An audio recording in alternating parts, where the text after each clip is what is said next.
I am Chair of the Economy and Place Overview and Scrutiny Committee. Live streamed and recorded and will be available for viewing after the meeting. Should the live stream fail, the meeting will continue and a recording will be available through the Council's website following the conclusion of this meeting. Can I remind members that translation facilities are available? If you want to make the use of the facility, please select the English language option on your microphone delegate unit. If you're in the Council chamber, and for those attending remotely, by clicking on the audio setting tab and selecting English. For those wishing to speak, please press your microphone push to speak button, which is located at the bottom of the microphone console. For those attending remotely, please push the push to speak tab. Your names will appear in a queue and I will take speakers in turn and as I consider appropriate. Do not use the yellow hand function. This should only be used if you want to come in on a point of order. As we get used to the new conferencing system, it's worth noting that if your microphone is red, you are an active speaker, but should wait until I invite you to speak. Those in the queue may appear green at first, but will change to red as you move up the queue. Can I ask that committee members put their mics on first, and once all committee members have had the opportunity to speak, then non-committee members will be requested to put their mics on. In order to maintain your place in the speaker queue, when asking a question, please leave your microphone on until you've received a response and asked any supplementary questions. I say that because the last meeting members were dropping out, so keep your microphone live. For those attending remotely, please note that those in the chamber will be unable to use the chat facility. Remote attendees, if you do need to leave the meeting, pop a message in the chat function so the Democratic Service Officer is aware and let us know when you return. I expect everyone present and participating in this meeting to conduct themselves appropriately and be respectful to each other. That applies to members, officers and members of the press and the public attending. When I open up the debate to members, I will ask committee members to speak and put their questions first, and then I'll ask non-committee members to push their buttons to request to speak. It would be helpful if members could ask their questions in one go. Whilst I do not wish to stifle debate, can I remind members that their questions should be focused on the subject matter and to avoid any repetition. Thank you very much, everyone, for listening to that. And I'd like now to move on to the agenda. And the first item on that agenda is apologies for absence. Yes, I have 4 apologies from Councillors Carol Beard, Ross Griffiths-Williams, Gail Jones and Aaron Wynne. Are there anyone else? Any others? Can I just yes, can you put your microphone? Yes, okay. I'm having difficulty loading the report pack today. I've just got a blank screen. It's not loading for me. I've tried closing it down and reopening it on 2 separate occasions, but I just can't see anything. I can't remember enough of it to... For members on watching the live stream, just please bear with us 2 minutes.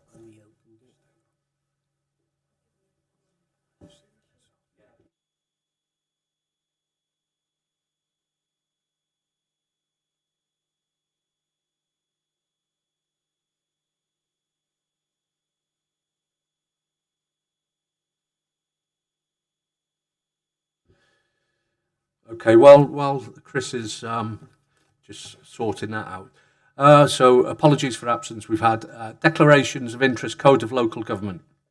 Any declarations of interest? None. Item 3 is urgent matters. Urgent matters. I'm not aware of any urgent matters. Item 4 is question to Cabinet members. And again, I'm not aware of any questions to the Cabinet members. Okay. So we go in now to item 5, which is to consider a report by the Head of Economy and Culture on the following matters. And that's basically the park areas 3G pitch. Members, you'll find this in your agenda pack, which is on pages 3 to 26. The report will be introduced by Councillor Dilwyn Roberts, who is the Dilwyn Roberts, who is a cabinet member for a sustainable economy, and then he'll hand over to Mally Tidswell, who is the principal leisure manager, who will then provide more detail. So, Cynhoryd Dilwyn. Thank you very much, Chair. If people want to put their headsets on, I'll wait for 2 minutes. There we go, thank you. So can I thank this committee for the opportunity to come and share this report with you. It's a report I'm very proud of. On a personal level as well, having been working with the area's development since 2008 through various developments, and this is the latest one. And I also have to thank the portfolio holder that preceded me, Aaron. He did a lot of the work preparing this. But I'm very happy and proud to be sitting here today sharing this evidence with you. The results of the report haven't come by accident. There's been fantastic work happening in the background in leisure. The managers sitting next to me here, Mally and the team, are working tirelessly to generate more business every year. And in so many words, I can only thank them very much and transfer you over to Mally by my side to share the report with you. Thank you, Chair. Diolch, Dilwyn. I will now just go through the report in some brief notes. Obviously, it's in the pack. The first element is obviously project delivery and funding. The 3G pitch was delivered on schedule in June 2023 with a total capital investment of £705,000. This was comprised of £110,000 of Welsh Rugby Union grant. This is actually the largest award that the Welsh Rugby Union have ever given any community project anywhere in Wales. So we're really proud about that. And the balance of the 595 was funded by Conwy Council. So the first element of this, obviously, it demonstrates successful external partnership working and targeted use of capital resources to support our strategic service goals. This investment strategy can now be seen throughout some of our Fit Conwy facilities. The main reason for doing this was to maximise usage and year-round delivery. The transition from the grass pitch to a synthetic 3G surface has significantly increased our utilisation and income opportunity. We've gone from 12 hours a week on a grass pitch to 10 hours a day on a 3G pitch. So this enables year-round operation, mitigating seasonal weather constraints. We all know what the weather's like over the winter periods. And this allows for both winter and summer programming. Most grass pitches need a rest over the summer. That's when they're given it in terms of winter usage and winter sports. The summer is the time that it gets its rest. That's not needed anymore. So this investment enhances and supports the broader usage base, and we have increasing demands from the likes of Aries High School, RGC, Crusaders Rugby League team, and a range of other community and regional users. We're now able to take those on board. The report itself shows a list of various events and bookings that have taken place, showing those that have come through on wet weather usage, and those that have been programmed in as extra bookings due to the fact we've got a 3G pitch that can be used year round. The next point is expanded regional hosting capabilities. So the 3G pitch can now enable a stadium to host high profile events such as rugby end of season cup finals. RGC recently hosted, I think it was over 10 games with about 7,000 or 8,000 people in attendance over a 4-day bank holiday period. We've also recently hosted Colwyn Bay Football Club's junior football tournament. And these events attract participants and spectators from across the region, increasing the profile of the venue and driving local economic and social value. The investment also shows strategic partnerships and long-term planning. So we're working in collaboration now with local rugby clubs, football clubs, and the national governing bodies of sport in Wales to increase the occupancy and income generation across all of our pitches, not just the pitch at Arius, and as we prepare for the integration of the new Craydon 3G pitch into the network. We're currently working on a strategic agreement with Coleman Bay Junior Rugby Club, and that has 10 teams, and that's to relocate from Llandraillo in Penrhyn Bay to Arius, and then subsequently onto Craydon. This transition is based on pitch safety. Our pitches all have shock paths as part of their installation, and this will unlock new income streams for Vic Conway, and this was part of the cost that we invested into the pitch.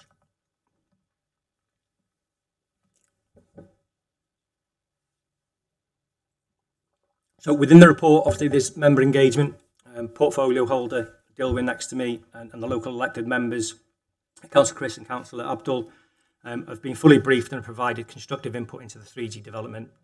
Their engagement and endorsement are obviously acknowledged and really, really appreciated. Thank you for that. I think obviously the financial performance is really, really key to this. So the 3G pitch itself has contributed to a year-on-year increase in our ledger income, and it underpins the Fit Conway improved financial performance. Last year, we've managed to deliver a £350,000 budget reduction. We've managed to forecast an underspend at year end, and that includes a contribution of £25,000 into a pitch carpet sinking fund for the pitch as well. These actions are aligned with the long-term financial strategy that we have within Fit Conway that reduce council subsidy and position Fit Conway as a cost-effective income-generating service. So in conclusion, the pitch, investment and the development exemplifies the strategic priorities of Fit Conway.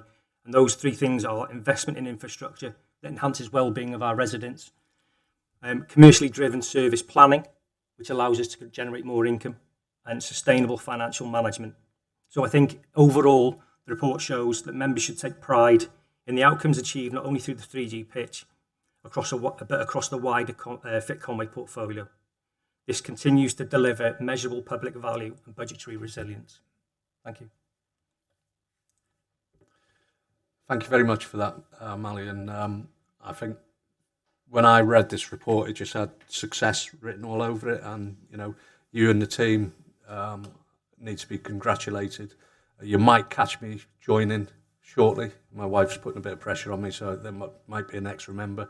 But questions, I'll open up the debate. And first, can I bring in Councillor Louise Emery? Please, Louise. Thank you, Chair, and thank you for the report, which indeed I asked for several months ago, so it's nice to see that in front of us now. And the reason I asked for it was really about value for money.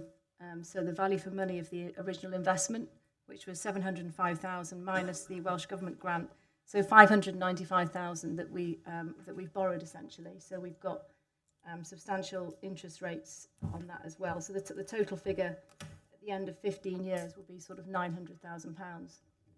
So I wanted to make sure that over 15 years that we are producing enough income to cover these costs, because obviously, and more, because if this is just covering these costs, then it's not going to actually benefit the service. So I've got some questions about the maintenance costs and the additional income. So at the moment, in the Appendix 2, you've got £34,000 for every year over 15 years. So I presume, have you just averaged that out? Because yeah, that's an average at the start of the year, but that will increase based on fee increases on an annual basis. Okay, and I note that this year it's 47,000, so you've beaten that target already. Yeah. And then on the maintenance costs, that figure is because you don't have to maintain the grass anymore. I presume that you've taken off that figure, the 3,900 for annual maintenance for the... Yes. Okay, so in terms of the 3,900 for maintenance and testing every year, is that something which you would say would be for 15 years, or would you say that's going to increase? Is that in your figures as well? At this point in time, it's likely to increase. But again, it was at the point in time this was done, it was averaged out. I think there's an element there where we've already proven that we've put £25,000 into a sinking fund in year one. The usage is bound to it's bound to increase. It will increase based on the work that we're doing with the FAW and the WRU. So from that point of view, whilst the costs are generic across the years, the actual reality of the performance will be different. So Improved. where's that sinking fund in the budget line on Appendix 2? Well, when this was put through, we weren't at year end. Right. So you're going to add to that 25k each year. That's the plan. Okay. So as well as reduced maintenance costs, we need to see the sinking fund alongside that, just so we. Yeah. I think that the sinking fund is not going to be set at £25,000 a year. It's all dependent on the performance of the whole service across 12 months. Okay. So it would be good to see that in the figures. Yeah. Obviously, you're only 2 years in this. I think if we come back in another couple of years and find out how those figures are looking, because at the end of 15, we've got to get to 900,000 pounds. Okay, that's it for now. Thank you.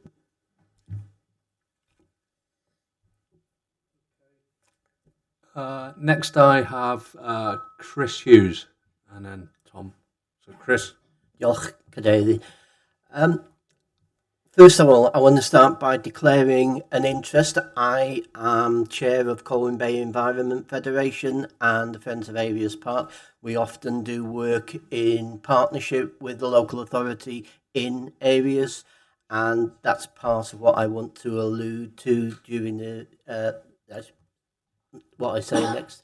So I regularly attend the leisure centre as a paying customer, and I've seen significantly over the last few years the amount of the increased usage.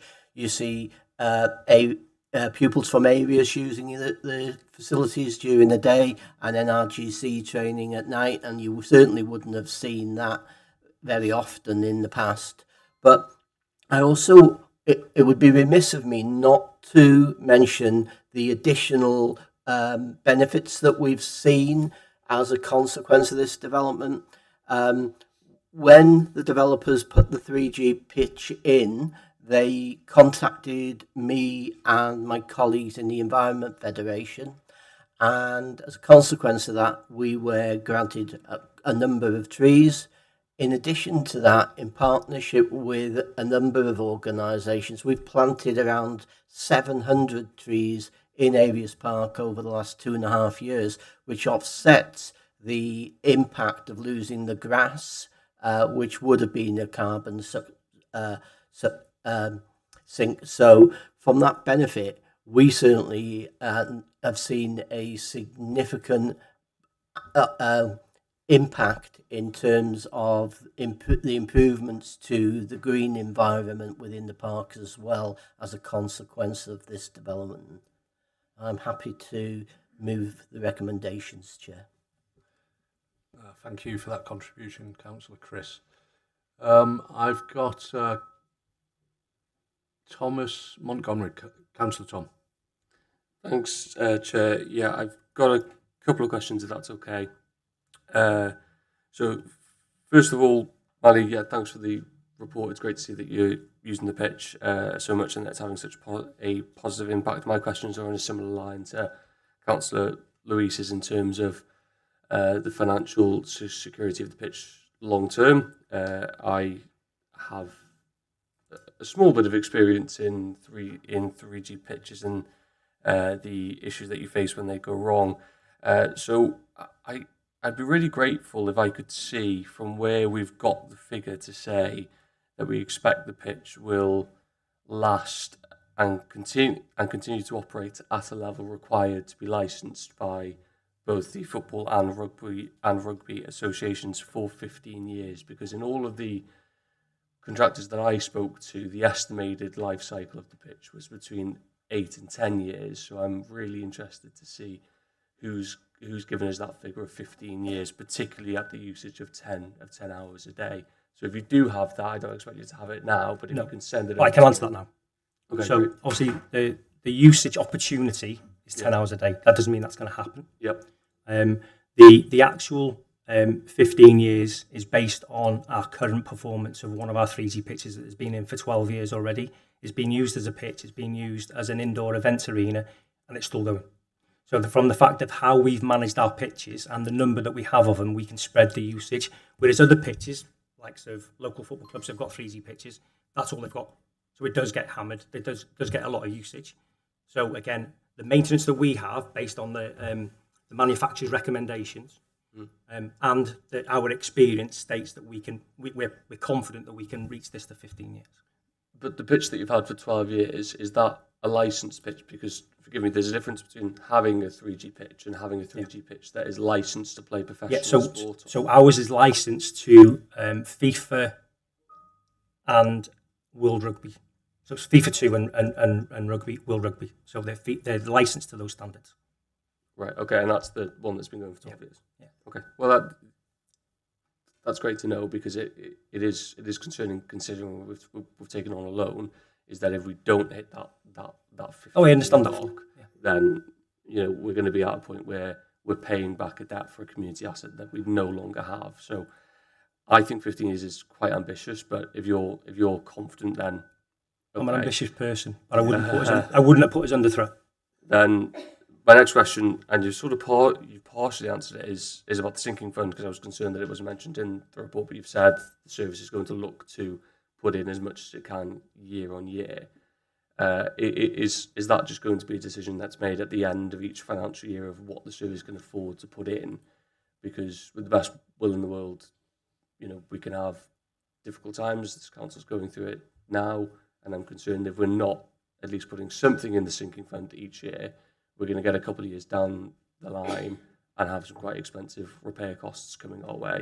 So I just wanted to know the sort of thought process behind defining what that figure is. The figure is basically designed on what the service can afford, and you're right. There's an element there where potentially it could be less, it could be more. What you have to realise about the leisure service at the minute, and where it's come from, is that we're more commercially driven. We now earn more income than we've ever done before, and I mean we've gone from earning about 1.5 million a year in membership in Fit Conway memberships. Well, this year we're profiling on track between 2.5 and 3 million. So there are other parts of the service that are far greater in terms of income generation than 3G pitches. Yeah. We've got all that in our estate to develop financial security and sustainability. So this is part of a wider structure. Yeah. I get when you look at it individually. But over a larger service, there are many ways that we can cover this.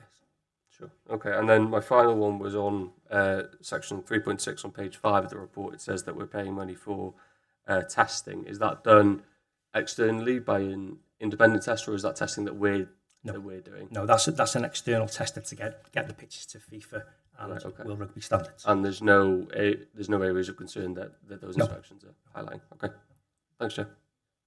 Thank you for the questions, Tom. Amanda, you wanted to come in? Yeah, I just wanted to come in just on the point about the sinking fund, really, which was just to clarify that whilst obviously it will be useful to build up a sinking fund to help reduce future borrowing costs, but in reality, it mustn't be forgotten that the budget to fund any refurb or effectively new pitch will be funded from the budget that's no longer being spent when the 15 years of borrowing has been discharged. So to the extent there are current borrowing costs, and I don't know the figure off the top of my head, but say for argument's sake, if I'm saying it's £50,000 a year, there's a budget there currently to pay that £50,000 a year. When the 15 years of debt is discharged, that budget will be free. So effectively, new borrowing can be taken out to then fund new borrowing. So what I'm suggesting is that the sinking fund, we're not reliant on the sinking fund to fund the replacement pitch. To the extent a sinking fund has been built up, it can reduce the need for future borrowing for a new pitch. But there's an existing budget to pay the borrowing, which is a permanent budget. Before I bring you back in, Tom, can I ask Councillor Hannah to come in, and then I'll come back to you. Yep. Thank you very much. I want to congratulate. Speak into the microphone, please. Thank you. I want to congratulate the team, the Fit Conway team. It's a really good report. It's really effective what you do. A lot of authorities have outsourced their health, their services for fitness. We've kept it in-house. I think that's been a good idea. It certainly is what you've done and the way you developed Fit Conway and the membership and everything and the access and the number of people engaged really shows that we've made the right decisions in the past. Really impressed by how this has all gone. I witnessed hundreds of girls all playing rugby on a professional pitch in professional circumstances, and there's no way money can buy that. You can't put a price on that. And I know that I feel secure now in the way you've answered the questions, that the finances are secure, and thank you for Amanda for explaining what happens after 15 years. But we've also heard here that the engagement has increased, that our children are playing on a fit-for-purpose surface, but not only fit-for-purpose, even better, it's safer if they fall over. Right? We cannot put a price on the safety of our kids growing up, of our youngsters, and I'm just extremely impressed and really proud that Conway is able to offer that to our younger people. Thank you. Yeah, thank you for that, Councillor Hannah. Tom, you wanted to come back? Yeah, it was just a very, very quick one to thank Amanda for talking about the sinking fund there. I appreciated that the sinking fund isn't necessarily required to replace the pitch. My thought process was more, in my experience, there will be high impact areas of that pitch that will need to be replaced within that 15 years. And having a sinking fund allows us to do that without suddenly being hit with a 20 or £30,000 bill. So that's where I was coming from. But as long as we are committed to putting money into that pot each year, then I'm quite happy. Thanks, Chair. Thank you for that, Tom. I don't have any current speakers. Again, I think the report speaks for itself. And can I thank Mally? The way you've presented it, you've got a grip on what you're doing there. So thank you very much, and convey that to your staff. I've had a proposer from Councillor Chris Hughes. You can find the recommendations for this report on page 4, and it's that this report be noted as evidence of the improvements made, both in service delivery and income generated, following the investment into the 3G pitch, and confirmation that the decision to invest was sound.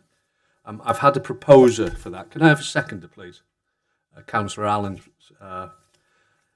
Can we open the vote, please?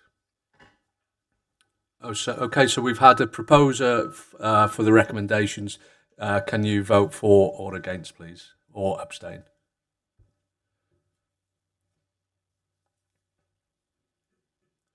Are we doing it? Everyone voted? Okay, can we close that vote, please? And can you confirm the outcome? There you go, that's unanimous.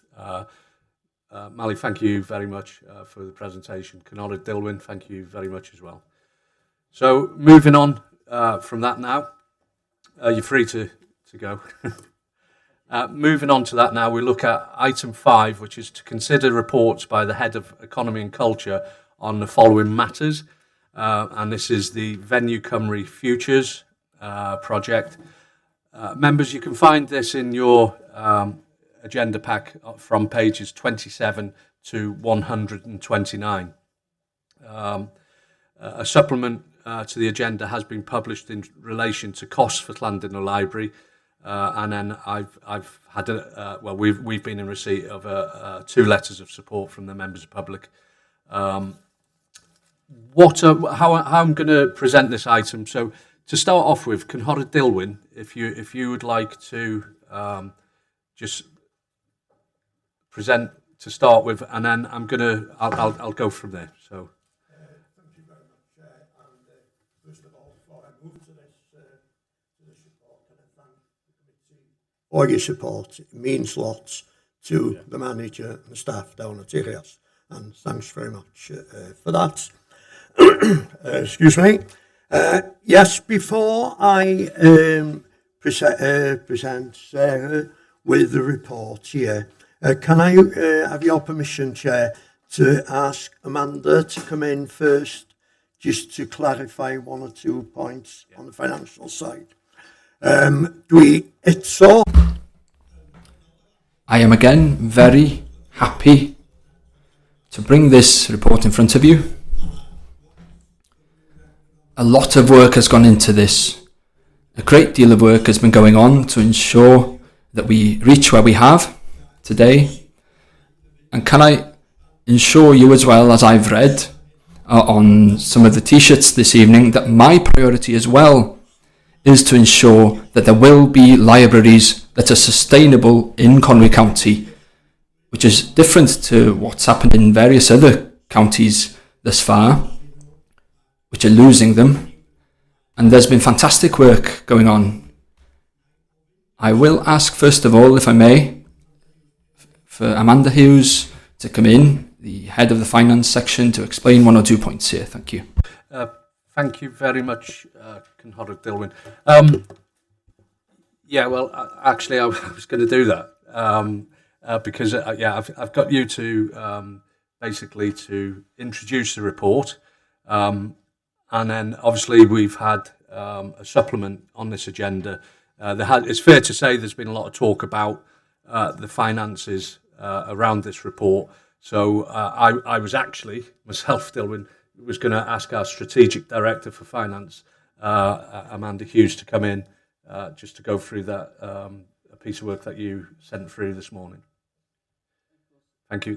Then I'll bring Sarah in to, sorry, Sarah, I'll bring Sarah in to introduce it. Then our speakers, John, I'll bring yourself in, etc. And then I'll open it up for debate. I've had no requests from local members to speak, but you'll all know that the way I chair meetings, that I am inclusive, and I'll allow as many as I can speak within the time frame. So, Amanda. Thank you very much, Chair. I just wanted to provide some clarity. I know there's been some questions or some suggestions about the veracity of the financial information in the report. In fact, I can see reference over there to that very point. So just to confirm, then, I have issued a detailed summary, of the costs that we're currently incurring as an authority in relation to Llandudno Library, and that was published this morning. And effectively, that provides a detailed breakdown of the costs that we are incurring, and these are effectively the transactions recorded in the council's financial records and relate to. I suppose there are three key costs that we are incurring in relation to the library. One is obviously the service charge that we pay to the landlord.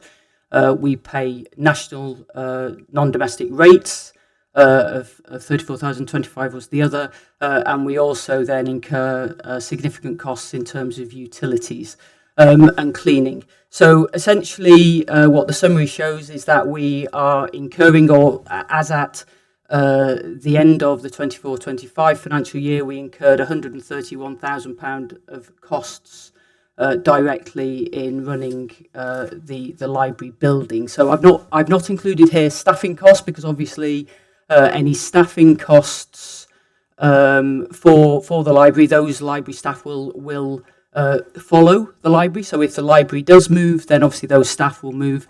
But the costs pertaining to the building, which are these costs, will not move if the library is relocated. So I think the report itself actually refers to 126,000, and the slight difference is really about to do with the fact that at the time we prepared the report, the 24-25 financial statements hadn't been closed, and obviously some minor further transactions have gone through. But effectively, this schedule shows and supports the figure in the report.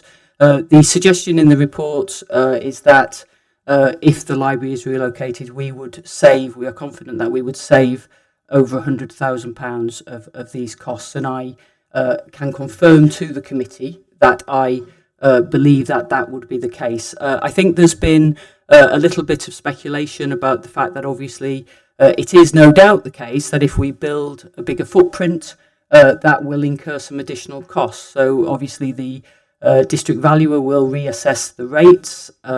Equally, there will be cleaning costs associated with that extended footprint, etc. But those costs will be incurred anyway because of the £10 million investment.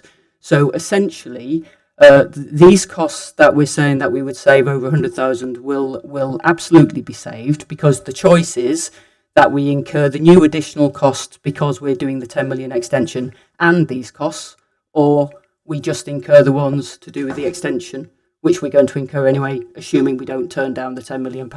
So two things I guess I'm explicitly confirming. I'm explicitly confirming that these are the accurate costs that the County Council is incurring in relation to running the building of Llandudno Library in its current location. And B, I am absolutely confirming that We will save over £100,000 if the library is moved. So just for clarification, thank you. Thank you for that, Amanda.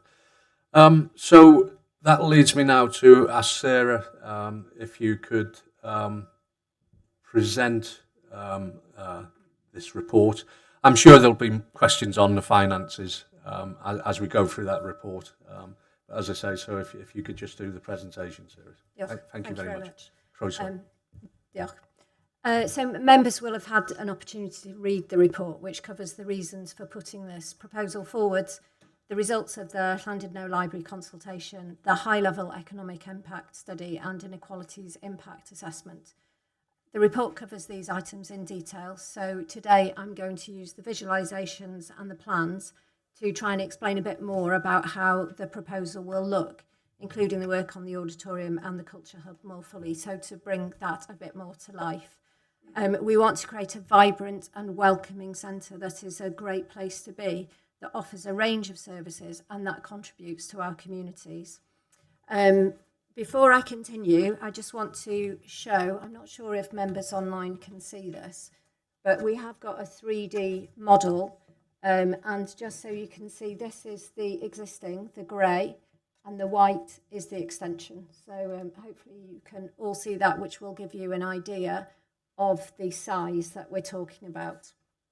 And I will come on to plans in a minute that you will be able to see what is where.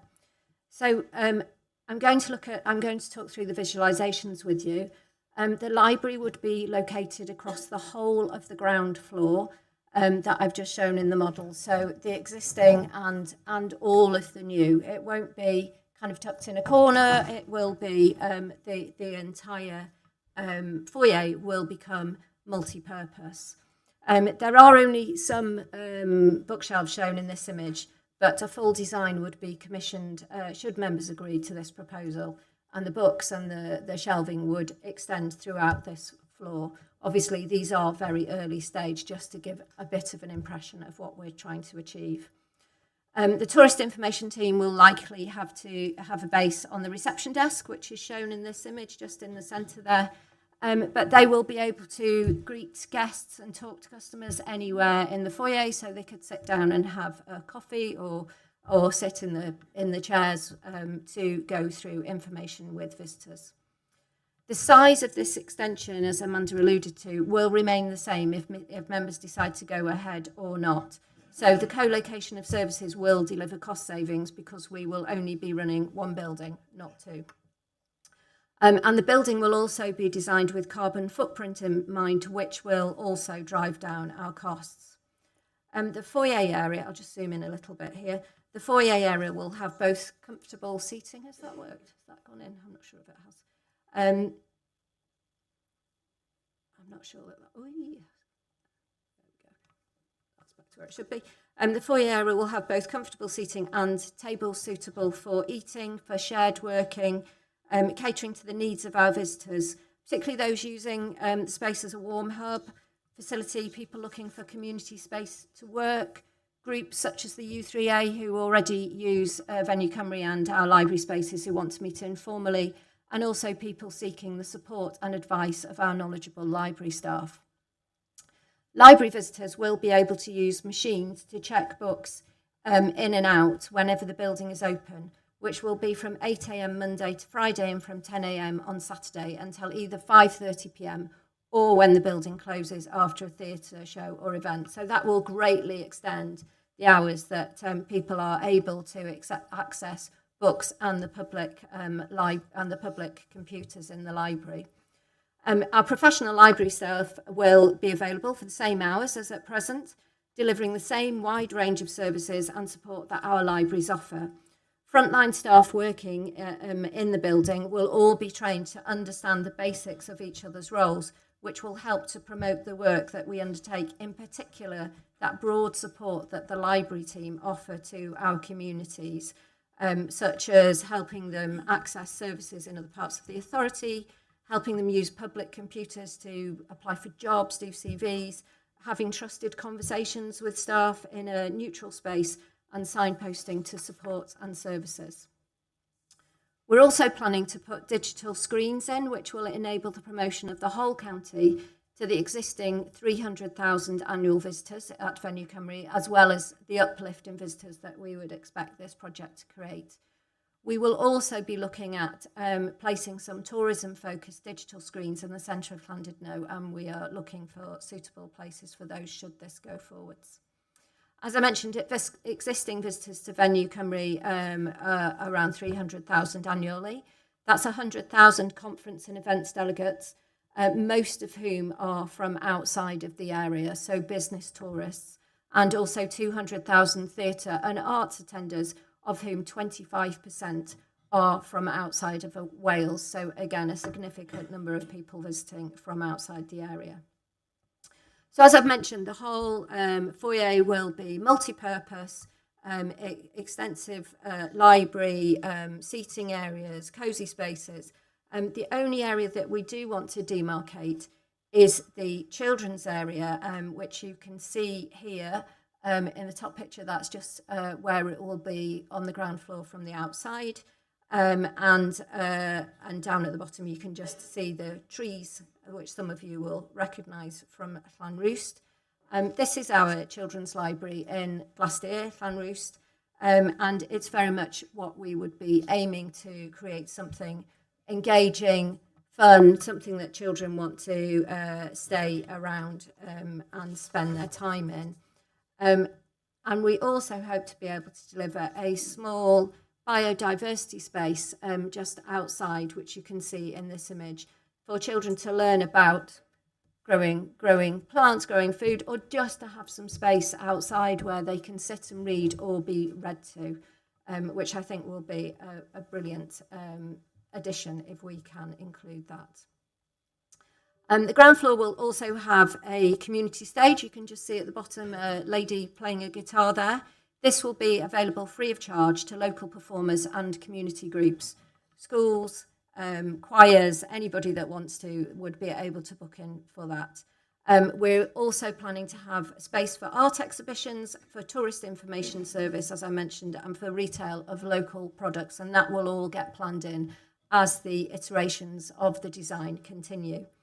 The ground floor will also have a community room, which will be larger than our current library room, but will be included with charges that are commensurate with all the other area libraries. So affordable space for groups to come and use, and of course another space which the library team can use for their own groups and workshops, etc. So before I move on to the next level, I want to just quickly recap some of the ways access will be improved if the library does move to Venue Cymru, which I think is an incredibly important part of these proposals. So most importantly, the new library would be located on the ground floor with level access, which would be a big improvement for customers with mobility disabilities and also for parents bringing in young children in pushchairs and bags and all the rest of the paraphernalia when you have young children. The Venue Cymru car park benefits from 18 accessible bays immediately outside of the building. They are free of charge to blue badge holders, and there will be that many bays as in the new design. And there's also, of course, plenty of free parking available nearby, including on the promenade from up till 10 a.m. in the morning and after 4 p.m. We will have some short stay spaces available free of charge in the Venue Cymru car park. So if somebody's coming just wanting to drop some books off or collect some books, there'll be availability to have free parking for that. We also plan to introduce a marked and tactile crossing, which will go from the bus stop through to the car park, to the entrance of the building, again improving access for people using the building. Venue Cymru already has a number of accessible toilets and a changing spaces facility, which is very important for people that need that facility to make sure that that is available in their community spaces that they are using. As I mentioned earlier, the opening hours will be longer at Venue Cymru, providing much needed additional time for customers that use the library as a safe haven and a place of warmth, as well as those who are pushed for time and struggle to attend the library in our current opening time. So that will give more flexibility to people who want to come and renew their books, use the computers and so on. And during the coming months, we will be working with local groups to make sure that the needs of people with protected characteristics are met, and that the money that we have available for this build is able to make sure that we are designing with accessibility in mind. And we have, in fact, already started talking to some groups regarding that with some regular meetings that we have. So that's the ground floor. I'll just quickly flick back to another image looking across here. I'll see if I can actually zoom in this time. There we go. So this is showing the upper levels where you can see where we will have cultural industry co-working spaces, tenant offices and film industry compatible offices. And I will come back to that shortly. So I'm going to move on to the plans now and talk you through what we're showing on these. And whilst the footprint of the extension will remain the same, the internal layouts, as I've said, will be subject to iterative process to make sure that we get the best design for our customers with the co-located services.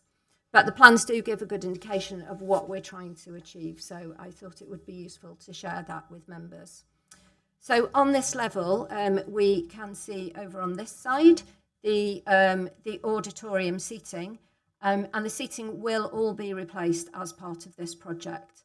And at present, the rear stall seating, which is the raised seating on the ground floor here, is on a retractable unit. Any of you that have sat on that unit will know that as people move, the whole row tends to wobble and it's not very comfortable. So we're planning to remove the retractable unit and replace it with a solid structure, which will greatly improve comfort and will encourage more people to come to the building. And thanks to creating that new structure and having the new seats, we will also be able to install a modern air handling system underneath the seats, rather than you can just about see the grids for the existing air handling, which blows air in from the sides, causing cold drafts in the stalls and overheating in the circle. So we're very much looking forward to improving that. If we are successful in securing some additional bits of funding, which we are applying for at the moment, but is not yet secured, we would also hope to pull the bar back into underneath that seating area, which you can just see up here, and that would create a greater size of circulation space and a much better experience for customers in the building. And the theatre will also see the technical infrastructure of the project. Will see the technical infrastructure upgraded. Some of our infrastructure is 31 years old. It is desperately in need of renewal. So again, we're really pleased that we are going to be able to address those issues with this funding. So moving over to the main foyer areas, we're on this plan. We're showing the library and the cafe bar is separated, but as I've mentioned, we intend to make the whole area multi-use, and we'll commission, as I mentioned, specialist library designers to work along specialist art centre and catering designers to develop a modern, welcoming, and practical space that people will want to be in and want to stay in when they're visiting us. The entrance from the car park will be flat and fully accessible. The doors will be inset to protect the entrance from the worst elements of the weather when winter storms hit. So we do sometimes have problems with the doors for that reason. So this will be a good improvement as well. And this is where I showed you the picture earlier of the children's library. You can just see it on the left-hand side of the picture there. And then on the plans, it's in the corner. I'll just go to there. So in the corner down here. And obviously that space, the children's library, will be home to all sorts of participation activities for children throughout the year, and will be bringing together events that our libraries run, that our culture teams run, and that the theatre runs. So bringing all of those together and creating a real hive of activity and a home for all sorts of wonderful, fun and engaging and educational activities for our young people. On the plan, we can also see the community room, which we currently have here, and that's adjacent to the shared library, box office and tourist information desk there. But as I mentioned, over the coming months, we will be working with our teams to finesse this area and also talking to various groups to make sure that we're meeting everybody's needs. We're also showing the cafe bar on this plan. It's situated more or less where it is at the moment, but that may well change in future iterations. Also showing on this plan is a little extension at the top here to where the cafe bar goes out onto the terrace on the promenade side. And again, that would be subject to additional money that we're trying to secure at the moment, but we want to maximise the indoor space if we can. So we're hoping that we might be able to add that in if we are successful in securing a little bit more money.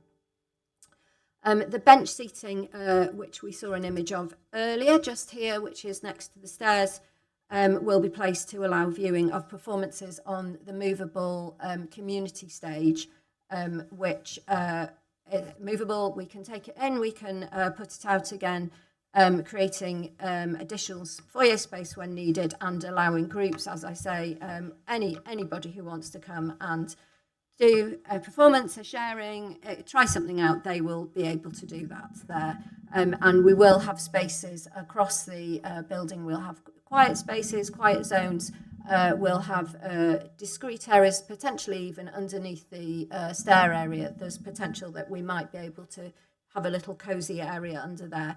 Again, all subject to planning and making sure that we can get the best experience and best practice from other theatres, libraries and arts buildings that have had similar projects.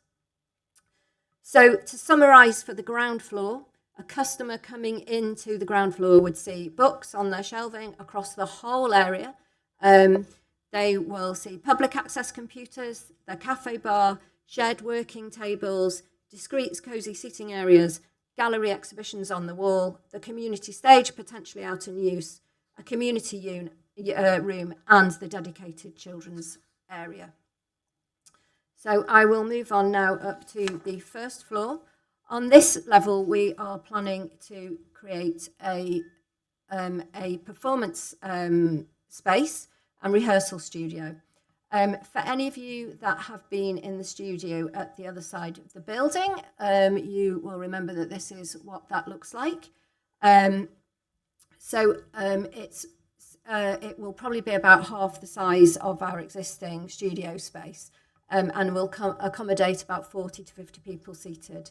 And we envisage it looking similar to this space. But unlike the existing studio, which is part of our conference suite as well as used for performance and rehearsals, this space will be entirely dedicated to community and performance activity, and will accommodate things like library author talks, readings, lectures, poetry events, rehearsals, meetings. We will be running our own events in there. The libraries, or as I'm sure most people in this room know, do already run lots of events, but having a dedicated space like that will be fantastic. So our own events through libraries, culture and the theatre, but the space will also be available for public hire at community rates. Moving across, the plans show the Culture Hub, shared working and tenant spaces. This area, let me just zoom in on that for you. There we go. So this area, you can just see the hot desking. That will be shared desk space with offices alongside for both short-term use and for permanent tenants. And then finally on this level, we have a staff room labelled as the green room for anyone working in the building, which will include the library staff, cultural industry professionals who are using that Culture Hub, visiting theatre companies, people delivering workshops in our spaces. And this will help to foster new relationships and the development of projects to benefit local communities and the creative industry practitioners that are working in the area.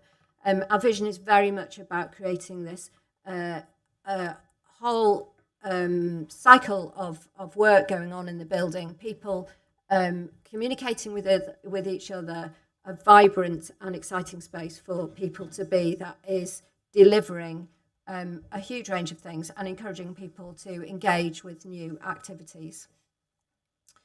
So then moving on up to the second floor, we're planning to include some more creative industry spaces here. And these will be specifically designed to accommodate film production companies that are visiting. The reason we've included this is that we've had an increasing number of requests from visiting film companies who are using the area, our beautiful outside facilities, the coast, the sea, the mountains, to undertake their filming, and then they're looking for office space for post-production that needs doing immediately. So it will be great to be able to include that in the development, and we are speaking to various film industry people around what they would like for that. Then we also have our office up here, and then over on this side, an artist studio, which will provide a valuable resource for professionals to use, either short-term or longer-term, and for community groups, whether as individuals or as groups. And again, the studio provides us with some really great opportunities to run activities associated with both the theatre and with the library. So, for example, we might be able to run an art workshop for children linked to the Summer Reading Challenge, or for adults, we might run a painting group associated with the shared reading, where they use reading as a prompt for their creativity. So very pleased and excited that we've been able to include that on these first iterations. And then finally on this floor, we have here, you will see a wellbeing hub. So this will be available to anybody delivering workshops or activities in the building related to health and wellbeing. And we've actually been designing a project with a colleague in the health service recently, and we have loads of activities that the libraries deliver, that our cultural teams deliver and the theatres deliver, that have amazing wellbeing outcomes. Sometimes they're designed specifically for that. Sometimes they are a cultural event or activity where the participants will just tell us, this has really impacted on my well-being. I've managed to go out and make friends, I'm not as lonely, etc., etc. So that room is an important part of creating that hub and encouraging the use of all of these facilities for the well-being of our communities. That room, along with all the other facilities that I've been talking about, will also be part of the mix for joint working proposals that we're developing with Group Llandrithlo Menai. And we are hoping to provide students with access to work experience, work shadowing and learning in a professional, cultural, co-located establishment. We've had a meeting with them today, and we're hoping to commence a trial partnership later this year, which will then lead up to an ongoing long-term programme to encourage their students to gain professional experience and to see the breadth of careers that there are within the arts, culture, library services. So again, another really exciting opportunity that we have there. So to conclude, with this proposal, we're aiming to deliver a modern, user-centred library, enhanced accessibility and inclusivity that has been designed with the needs of a modern population in mind, and particularly for those with protected characteristics, such as people with disabilities and access needs. We'll reduce our environmental impact through designing with carbon reduction in mind, which also delivers savings, as well as contributing to net zero challenges.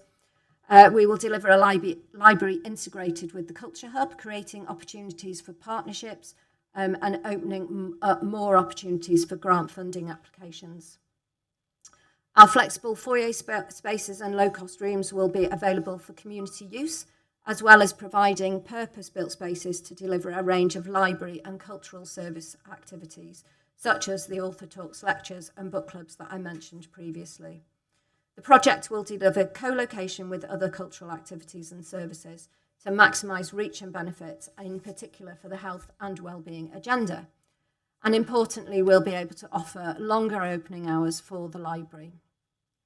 The building will be a welcoming and vibrant space to deliver our tourist information service that will reach visitors to the town, including the existing 300,000 visitors that are already coming to Venue Cymru. So the project will enable cost savings through the economies of scale of co-location, which in turn will help to safeguard the whole library service in Conway, tourist information service and the theatre at this time when we all know that local authority has great economic difficulty, which I think Councillor Dilwyn referred to earlier. So we do absolutely acknowledge that for some people the current location is perfect for their needs, and obviously, you know, any change can cause concern and create questions. But we believe this proposal will deliver a better and more accessible service for more people, will help to safeguard our libraries and our tourist information and our theatre through co-location, financial efficiencies and carbon reduction, contributing to our net zero challenge and also contributing to the well-being of future generations. It will be a vibrant hub of shared activities and services that will be a great place for people to attend. So I hope that gives you a good idea of what we are trying to achieve. I appreciate that there will be lots of different views on that, but I hope that gives you a better idea of what we're looking at and what we hope to achieve with the money that we are so lucky to have been offered. Obviously myself and my colleagues that have joined me this evening will be happy to take any questions. Diolch. Thank you very much, Sarah, for that in-depth presentation. Have you got a glass of water there? Yes. You have? Yeah, so thank you very much. So going on to the agenda now, then we have two speakers.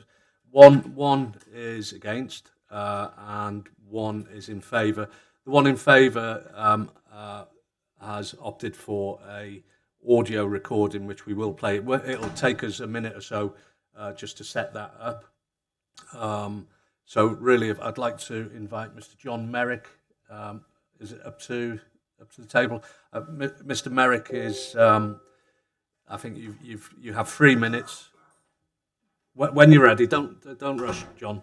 So you'll have 3 minutes to speak. I don't have any levers, so you won't go through any trapdoors if you go over a little bit. Okay, and it will be John. Could I just ask, just to clarify, that you are now speaking on behalf? Is it the Business Forum? Yes. And not Mostyn Estates, who? No. I'm here as chair of the Llandudno Business Forum. So it's Llandudno Business Forum. I just needed that to be clarified. So thank you very much. When are we? Will it come up on here now? Yep. Okay. So when you're ready, John, if you'd like to speak, and then we'll let you know when you've got 30 seconds to go. Okay. Smashing. Thank you. Good evening. I and the majority of the forum businesses are against the proposed move of the library and the TIC to Venue Cymru. We totally support any efforts to upgrade and transform Venue Cymru, as we all recognise its value to the town, but we can't support proposals that place the high street and local businesses at jeopardy. Llandudno is an international tourism destination, and part of its popularity is a thriving high street. Llandudno has one of the lowest void rates in Wales, and in fact, over the next few weeks, there'll be 7 new retail businesses opening or expanding. Work will be starting in the next few months on an iconic indoor entertainment centre in the heart of the high street, supported by Conway Council and Welsh Government, with the aim of helping and supporting the rest of the high street. So it's extraordinary that across the road from this, we are going to remove over 200,000 visitors from the high street footfall and potentially put at risk all new investment. There are examples from all over the UK and locally, Colwyn Bay, Rhyl, Bangor, where thriving high streets and towns have spun into decline, and the start of this decline can often be sourced to the removal of public services. So let's not be complacent that this could not happen to Llandudno. If it did, it would be disastrous for the economy of Conway and Llandudno. Therefore, we need a robust impact study undertaken to ensure the decisions are not going to have a long-term negative effect. This impact report that's been presented is a high-level desk study with a limited remit. It contains limited and inaccurate data and a disclaimer that states the data has not been checked for accuracy. I would have thought that's pretty fundamental when presenting a report. Some attempt has been made to look at library users' spending, and the best case scenario shows a loss to the economy of Conway of over £100,000. But these figures will be greater as the assumed level of spend does not reflect the local area, offer or circumstances. The consultant has confirmed that the remit coupled with time constraints has meant that the following has not been considered in the report. There's been no consultation with local businesses, local investors. The report has not looked at the implications to future investment in the town if footfall drops by over 200,000. It's not explored confidence levels or the look or feel of a major all-year-round tourism town. When 200,000 people are missing from its streets, you might not notice this during the summer holidays, but for the rest of the year it will be noticeable, and it will impact businesses struggling to survive.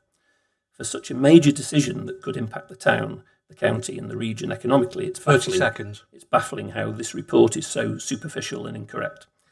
This report does not mention that 2 public consultations have taken place and the public in both cases are massively against the move. The paper, along with the main report, has a tone of move or lose. No other options have been explored. Why is this? It is not possible for anyone to make an informed, evidence-based decision that this move would not harm economically the high street, local businesses and Llandudno as a destination. As a consequence, we request a thorough impact survey to be carried out. The consequences are too great if you make the wrong decision. John, I said that you'd have 3 minutes. You've gone over by more. You said you'd be about 5 seconds over. Okay. You've gone well over. I finished. If you could quickly finish. No, You I finished. finished. Oh, well done.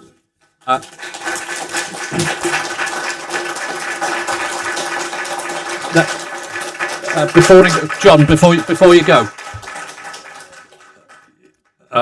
So we won't split hairs over 7 seconds. Thank you for that. So just for my clarity, you speak on behalf of the majority of business. What sort of membership are you looking at? I think in total we have a membership of the group of about 65, and on average we get about 20 that turn up to sort of meetings, which are about every 6 weeks. Okay, and you speak for that. Okay, thank you very much. If you just give us a few seconds just to set up the audio, but thank you, John.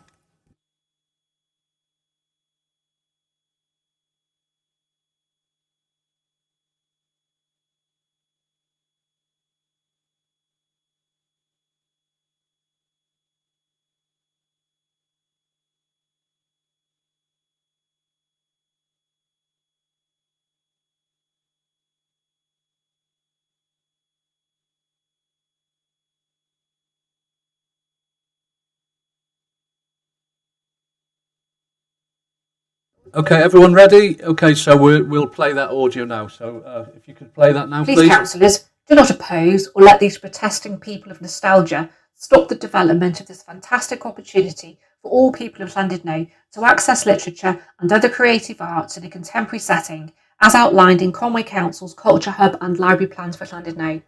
I ask you, how do you separate literature, performance, art, music from each other? You cannot.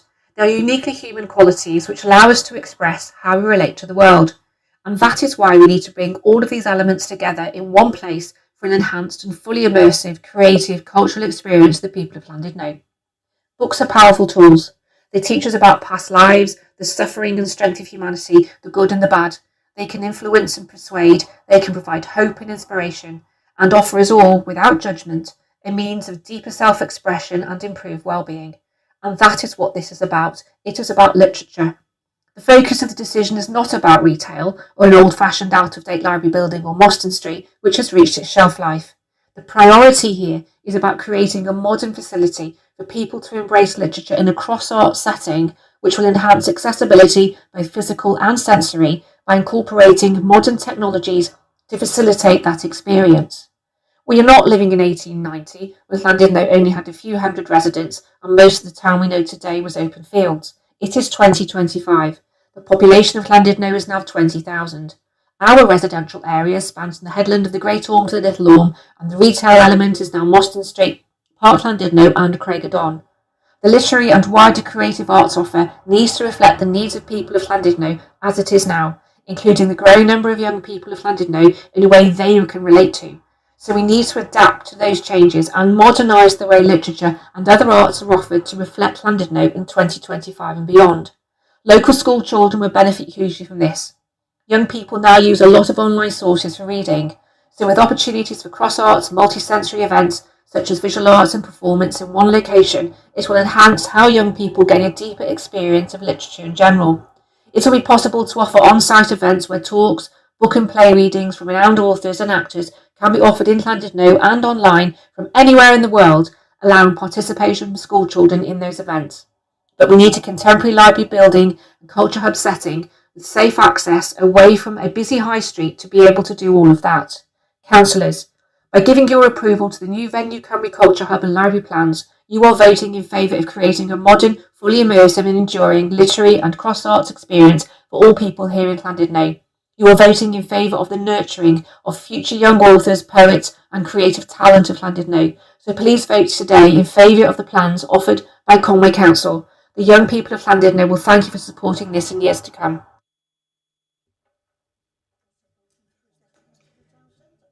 Mike, can we ask who that was? You've asked who it is. Yes, I can say it was a Mrs. Ms. Wareham.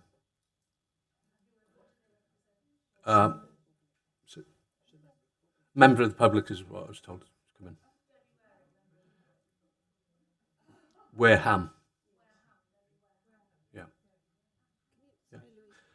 Sorry. Yeah. Okay. Right, thank you. So she's entitled.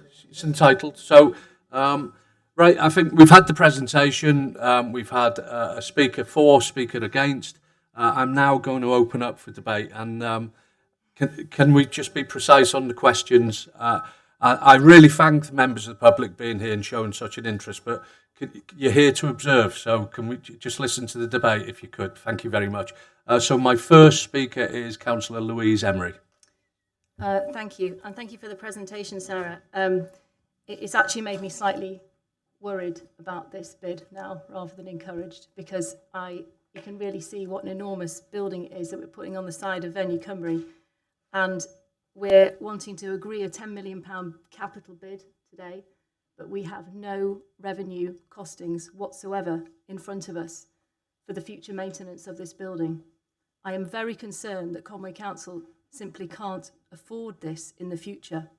The pictures look good. It feels like it's a good little project, but let's be realistic here. Venue Cymru does not make a profit. It is heavily subsidised as it is. I know how difficult it was when I worked with you, Sarah, to even get money to replace a boiler from the capital programme. I would love there to be a small grant to do the auditorium and the technical upgrades and the seating. No one is going to disagree with that. Venue Cymru's roof is falling apart.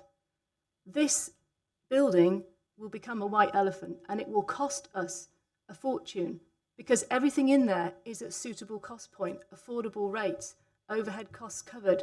I have no information in front of me for a £10 million capital investment as how this is going to work year on year with revenue.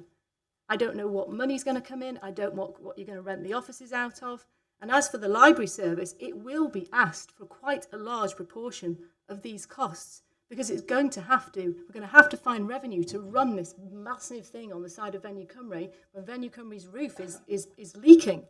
So, and this whole figure in the air about, it's going to cost, we're going to save 100k. I had an officer say to me it'd be about 60k. We get relatively small contribution. Amanda, I just don't buy it. I see these big projects that we have been doing.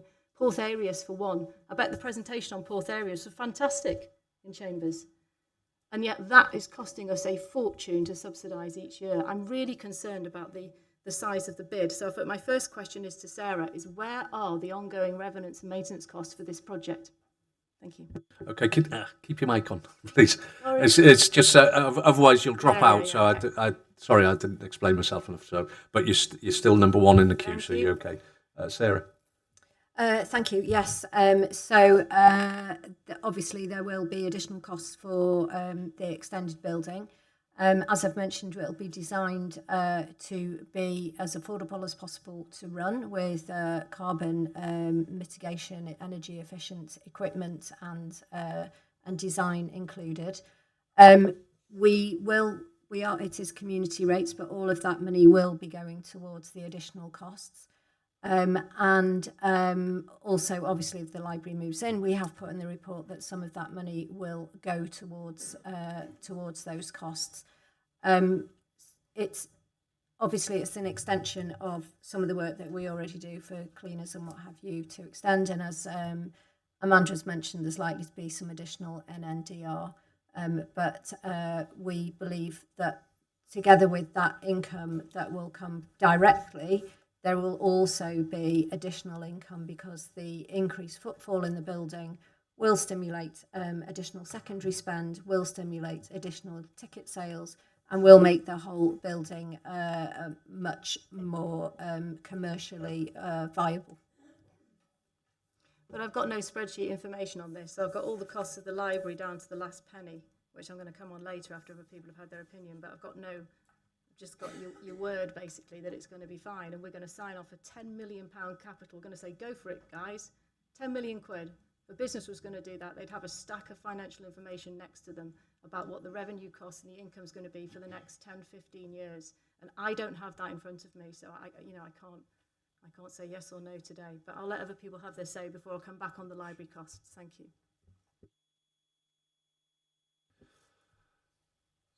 Any other speakers? I have Councillor Samantha Cotton. Yes, thank you, Chair. I might as well get in while I can. I've got a couple of questions, Sarah. I don't mean the first one to be flippant, but if somebody wanted to go and read a book quietly or do some work in a quiet space, where would they go to do that in the new building? So it's a good question, and that will be part of the design. So if we manage to get the foyer, the bar back, that will also likely be included. We've already spoken to the architect that brought together those plans for us about how we could create spaces which would be able to be more discreet and maybe designed so that they were acoustically protected. So that will be part of the design, and that will be part of the brief for the architects. Okay, thank you. And a second question. The consultants' reports and the other reports refer to Craigerdon as the new, centre, if you like. I wanted to know what sort of analysis had been done on the current retail spend, the current economy of Craigerdon, and what has been done to assess the impact in terms of footfall and traffic on Craigerdon should the library move, and should that whole of investment leave Llandudno town centre and move to the other end of town? So we have the assessment that you have there, and we haven't done the assessment in terms of the imagining what the additional footfall will be for those areas. I can tell you that some of the businesses that are in those areas have been very supportive and very keen for this to happen. Obviously, there's going to be views on all sides, but and also I will mention that we do already have a number of people parking at that end of the town. People park in Venue Cymru now because they can't get parked in town. So, that people go across the whole town, but we don't have those specific details that you've just requested. Right, okay then, thank you.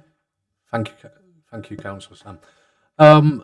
I've got online now Councillor Simon Croft, and Simon, you'll be followed by Councillor Keith Eales. So, Councillor Simon. Yeah, I can see this as an interesting proposal, and I can see the merits of putting the library in Venue Cymru, which will certainly improve the effectiveness of use of Venue Cymru. I don't know what happens during the day there, but when there's not an event going on in the evenings, but it's probably not an awful lot compared with what it could be. The one thing that does concern me, and I think it will probably concern the traders and the other businesses, is the matter of moving the Tourist Information Centre. Is it a possibility to retain the Tourist Information Centre in town where tourists can find it, rather than move that to Venue Cymru, because that does concern me that that might not be possible. I do believe it's in a separate shop, the tourist information, and it wouldn't be that difficult to actually keep it without the library. Thank you. Anybody want to have a view on that? Personally, that Simon, that could be, an amendment to the recommendations. I'll just take this opportunity to, with members of the public, what will happen is, when we come to the end of this meeting, we will vote on whatever recommendations, any amendments to the recommendations, and then this report, along with them recommendations, will go to Cabinet, which is next Tuesday here, 2:00 on the 8th of July. Just let you know that. Yes, so we are, with this proposal, we are trying to make sure that we safeguard and our services for the future.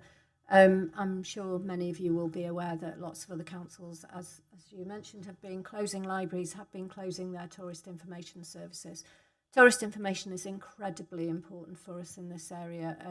We all know that that's a big industry for us, and we definitely want to support it.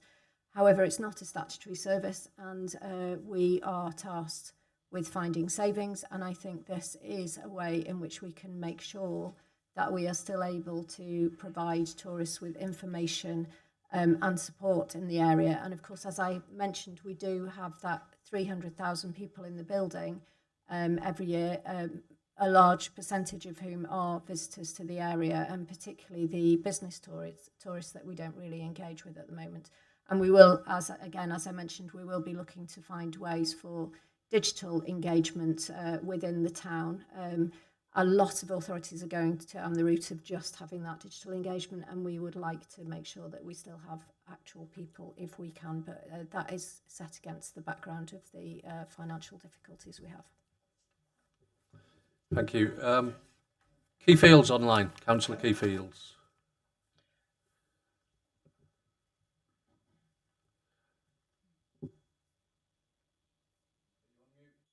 Can you hear me okay? Yeah. Yeah. Okay. It's just I've got 2 or 3 questions. Would you like them one at a time, or all 3 and then addressed accordingly? If you've got it's just the 3 questions, I think we'll take them all at the same time, Keith, if that's all right. Are you okay making a note of? Yeah, we'll make notes. So, okay, Keith, go ahead. Thank you. Okay. The first question is an observation for the Venue Cymru in general, the safeguarding the library and obviously the venue for the future. Is there any risk that the building and the business could be sublet out to a private business at a future time, whereby then the library is going to be stuck in there? If the venue was put out for tender to run it as a business, if the council had to mitigate losses and things. So that is the first question. The second one is, in the survey that went out, was it specific where people were living that the footfall was coming into the library? I'm just thinking, if people aren't coming from their houses to the library, where are they coming from? Because there's obviously not a lot of residential on Mostyn Street. So I'm wondering whether people are coming to the town centre that in a vehicle, then going to the library, which the footfall may be negligible if it was the other way round, where cars are driving to Venue Cymru, then obviously walking into the library there. I understand the impulse buyers going into town afterwards, but it's about the figures and how they can be sort of manipulated as well. So that is the second question, the specifics of the survey, where people are from. And the third question is there any consideration for the fact that you may have a higher footfall with it in Venue Cymru, because people know that they can drive right up to the building rather than trying to find a parking place in town to visit the library? is there any consideration of how many visitors to the venue, to the library in the venue Cymru could be, because people feel that they can park easier at the venue Cymru to visit the library? Thank you, Chair. Thank you, Keith. Thanks for bearing with me. Sarah, would you like to respond? Yes, thank you. Three interesting questions. Safeguarding the library and venue Cymru, could the building be sublet out to another business? I don't have a crystal ball to see into the future, and any of the buildings that we run and own could be. But certainly this project is continuing the council's policy of trying to reduce our assets to make sure that they're affordable and of co-location. That Venue Cymru already has the events, the major events team, so they run the business events there and at the junction, and obviously the venue staff within it. So I think co-location is a really sensible way forwards, and certainly follows on, as I say, from that policy of trying to reduce the assets that we have. Regarding the survey, it was confusing because we did have a very high percentage of people saying that they were walking into the library, but I don't think that was in line with the analysis of where people were living. So we think that maybe people were coming into town anyway and saying that they were walking because they were in town. And the other thing that was within the survey was that there were people saying that they were coming into town to do their shopping, and they would pop into the library whilst they were doing their shopping. So they that it was the other way around, really. That it wasn't that they were going to the library and then, oh, I'm in the library, I'll just go and buy something. It was the other way around. Andrew, I don't know if you want to add anything to that, because you're much more on top of that with me. No, we didn't. As far as the consultation was concerned, we didn't. Obviously, we asked for postcodes to be provided, and then the method of transport. We didn't necessarily do the crossover between those two to see each postcode and what method of transport they were doing. So as far as the information that we've got there, yes, as Sarah's just said, people did say the main method of reaching the library was via walking. But we had quite a widespread array of postcodes across the area. And then your final question, do we anticipate higher footfall at Venue Cymru? Yes, that is part of the aim, to make the library accessible for many reasons, and one of those is absolutely the car park. We have had people contacting us on both sides of the argument, people wanting the library to move and people not wanting the library to move. Of those people that have contacted saying they want the library to move, yes, that is definitely one of the considerations. I think the access in terms of the flat access and the accessibility for people with additional needs and disabilities is high up in that, but also the fact that they would be able to park more easily has come up with people that have contacted us. Thank you. Thank you. Thank you for the responses. Okay. So just as we are, could I just ask Charlie McCoubrey online just to, if you could just come off the speaker at the minute, Charlie. I've just had a little. I need to bring in Louise first, and then if you press your speak button now, Charlie, you'll be after Louise, if that's okay. And if there's no other committee members, then I'll be asking Councillor Harry Saville to come in. So, Councillor Louise. Thanks. And just Keith, obviously, perhaps you're not as local as us here, but just to let you know, 76% felt that relocating the library within Llandudno would make access more difficult. You didn't hear that then, just to make you get both sides of the story. Okay. Thanks, Chair. I'd like to drill down into some of the costs of the library costs. So if we remember, the report said 126, and we were just going to accept that that was the cost of having the library in the Victoria Centre building. I asked for details of those, And this is the only reason you're seeing these here tonight, because I asked for them to be in the report. So this wasn't the intention to show these to the scrutiny members. It was only because I specifically asked for them and it became a supplementary report. Thank you very much, Chair.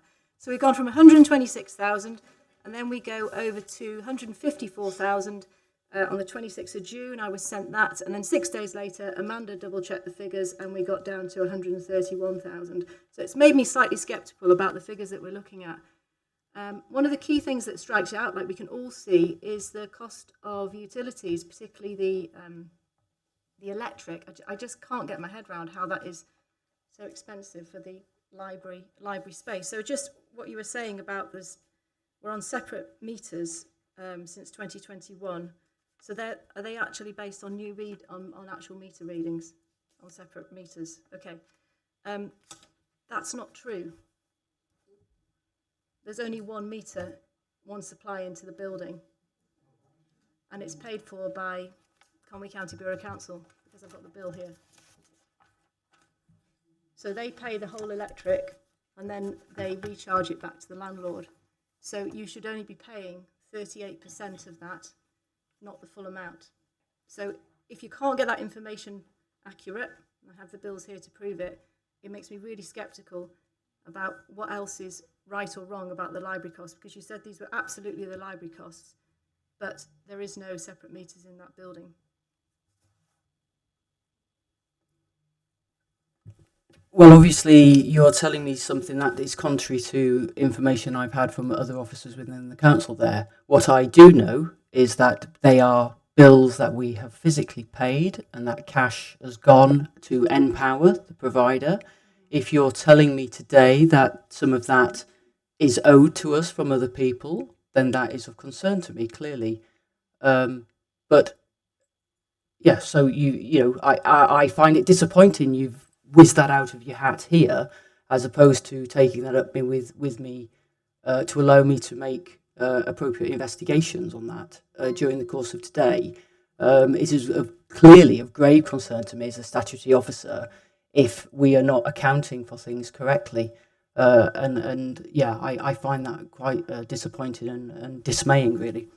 Well, I also find it disappointing and dismayed that I only received the information from you last night and early this morning. I appreciate you were away, but it's been very last minute. So I think what you'll find is out of that cost that Conway are only responsible for 38% of it rather than the total amount.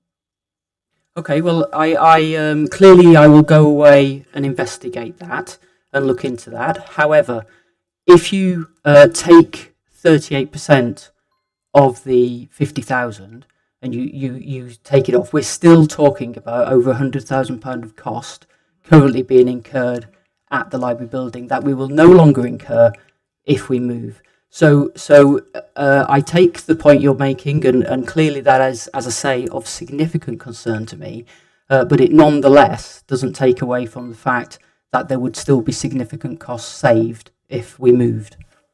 And that's where I disagree, because on one side we've got exact costings, which aren't exact, and then on the other side we've still got finger in the air based on building this white elephant on the side of Venue Cymru with no revenue costings. And I asked you directly, Amanda, and I'm going to ask Charlie now, who's going to come in, are you happy to sign off a £10 million capital investment with no revenue spreadsheet costings in front of you now?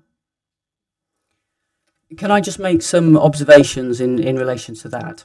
So first off, there's obviously a difference between actual bills we've already physically paid as opposed to estimates of costs for the future. What I would observe is that whilst this makes it look like it's a ginormous footprint increase, it's actually an increase of 7% in the physical size of the building.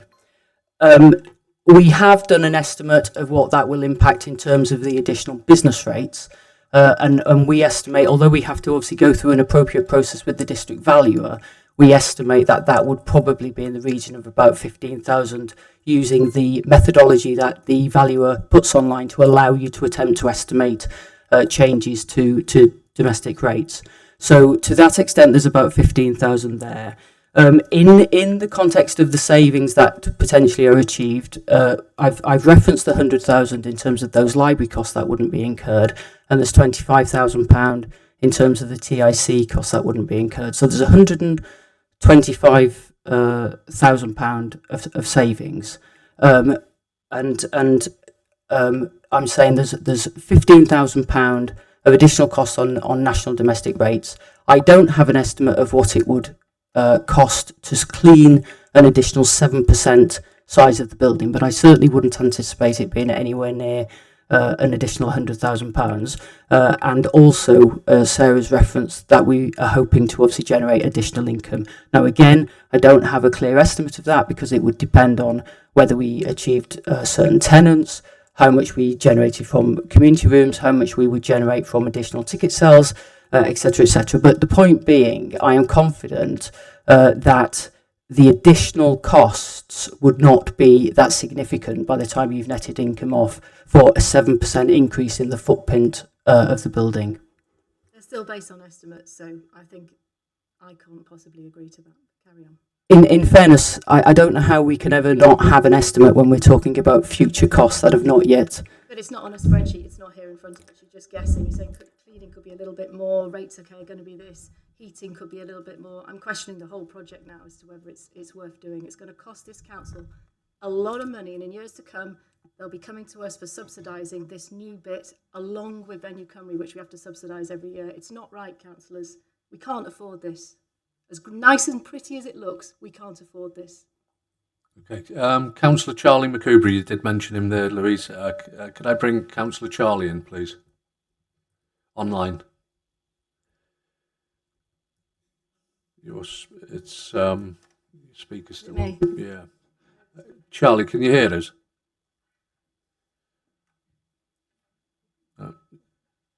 Your microphone on now? Oh, mine's on. No, it was on. Thank you, Nigel. Charlie? No, can't hear you, Charlie.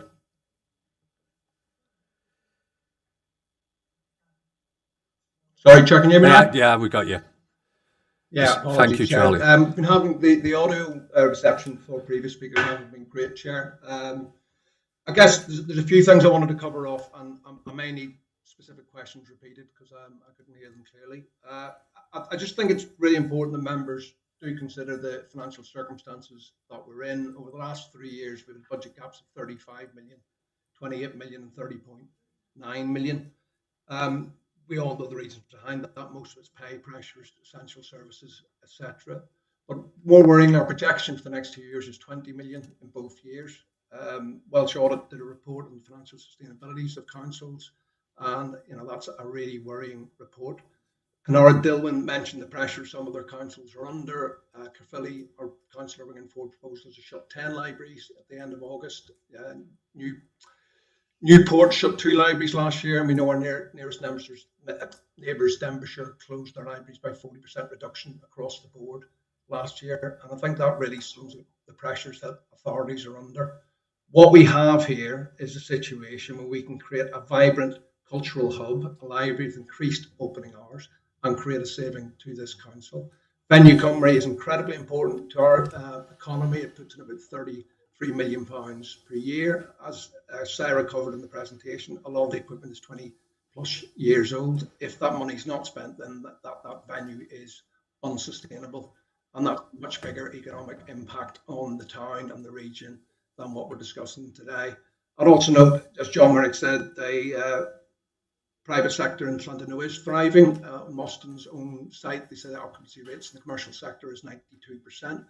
I would be very confident they will find a tenant for that building, which will minimise any impact. But we have to be really serious about what we do moving forward. The budgets we've had the last 3 years have had effectively double-digit council tax rises, which is unfair and unsustainable. The opposition in the last 3 years haven't actually gone to the trouble of putting forward an alternative budget. What they've said time and time again is we need to be more efficient with our money, we need to streamline our services, we need to be more sustainable. That's exactly what we've been asked to do today, to support a really vibrant hub. I accept for some people it'll be further away, but for a lot of people it'll be nearer. And we have to be realistic. We cannot stick our heads in the sand and ignore the financial circumstances that we're in, Chair. If there was a specific question that I missed, Chair, I'm happy to take that now. Yeah, I'll get that specific question. Oh, There we go. Thanks, Charlie. I'm speaking right into the mic here. The specific question is around, are you concerned about signing off a £10 million capital bid and saying yes today, particularly for scrutiny and for Cabinet next week, without detailed revenue costings for this development on the side of Venue Cymru? No costings, no spreadsheet analysis of what it's going to cost this council. My big worry is this is another Portharius and it's going to cost us money when, as you say, we ain't got any.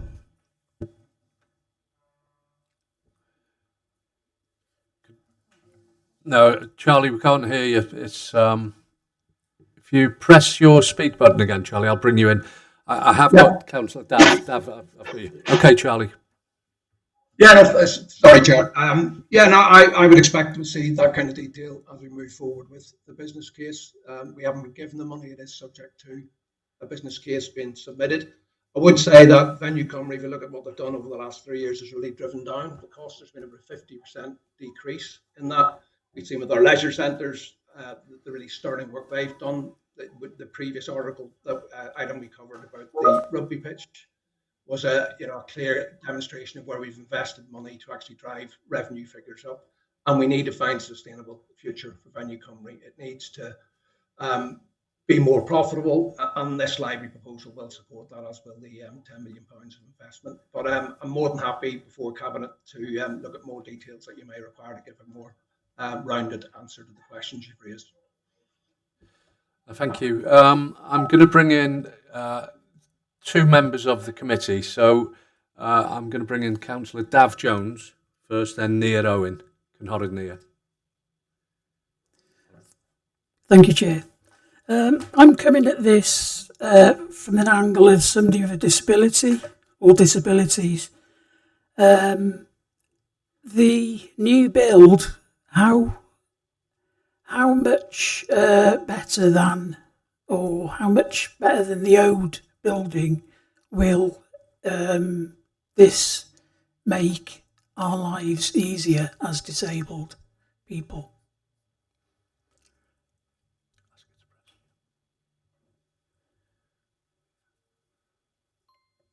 I apologise. Did you say a disability or a visual disability? No, just disability. Just a disability. There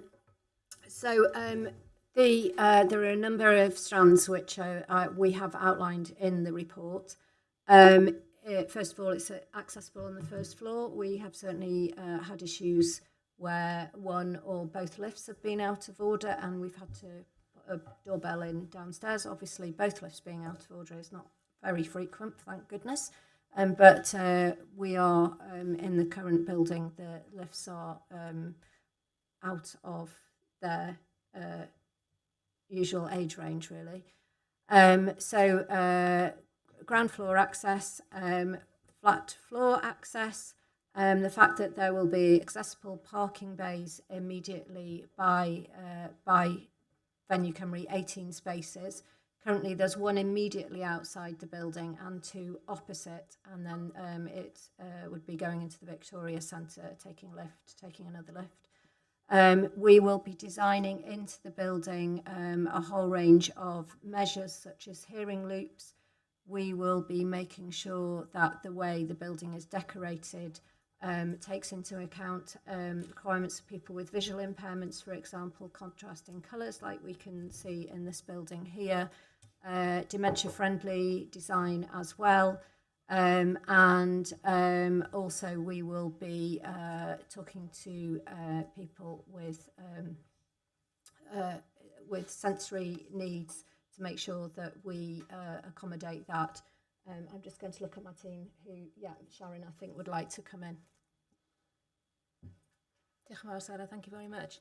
And just to add really the access to the building, the ramp at the outside and the doors opening towards you as you come in towards the library is challenging for people. When you come into that area and you've got a visual impairment especially, it is a difficult area to navigate and get yourself safely to the two lifts there.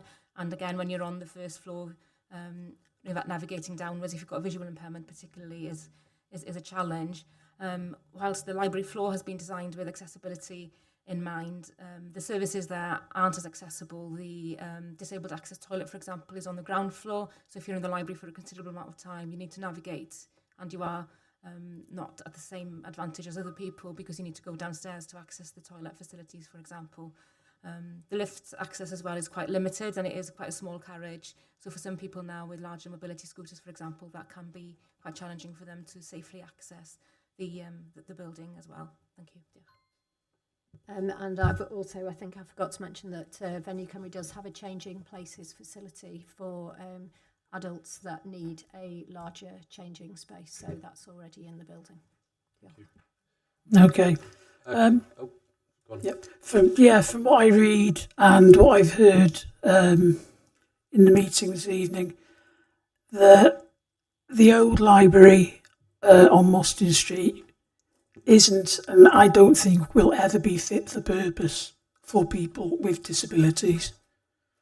Would that be your view?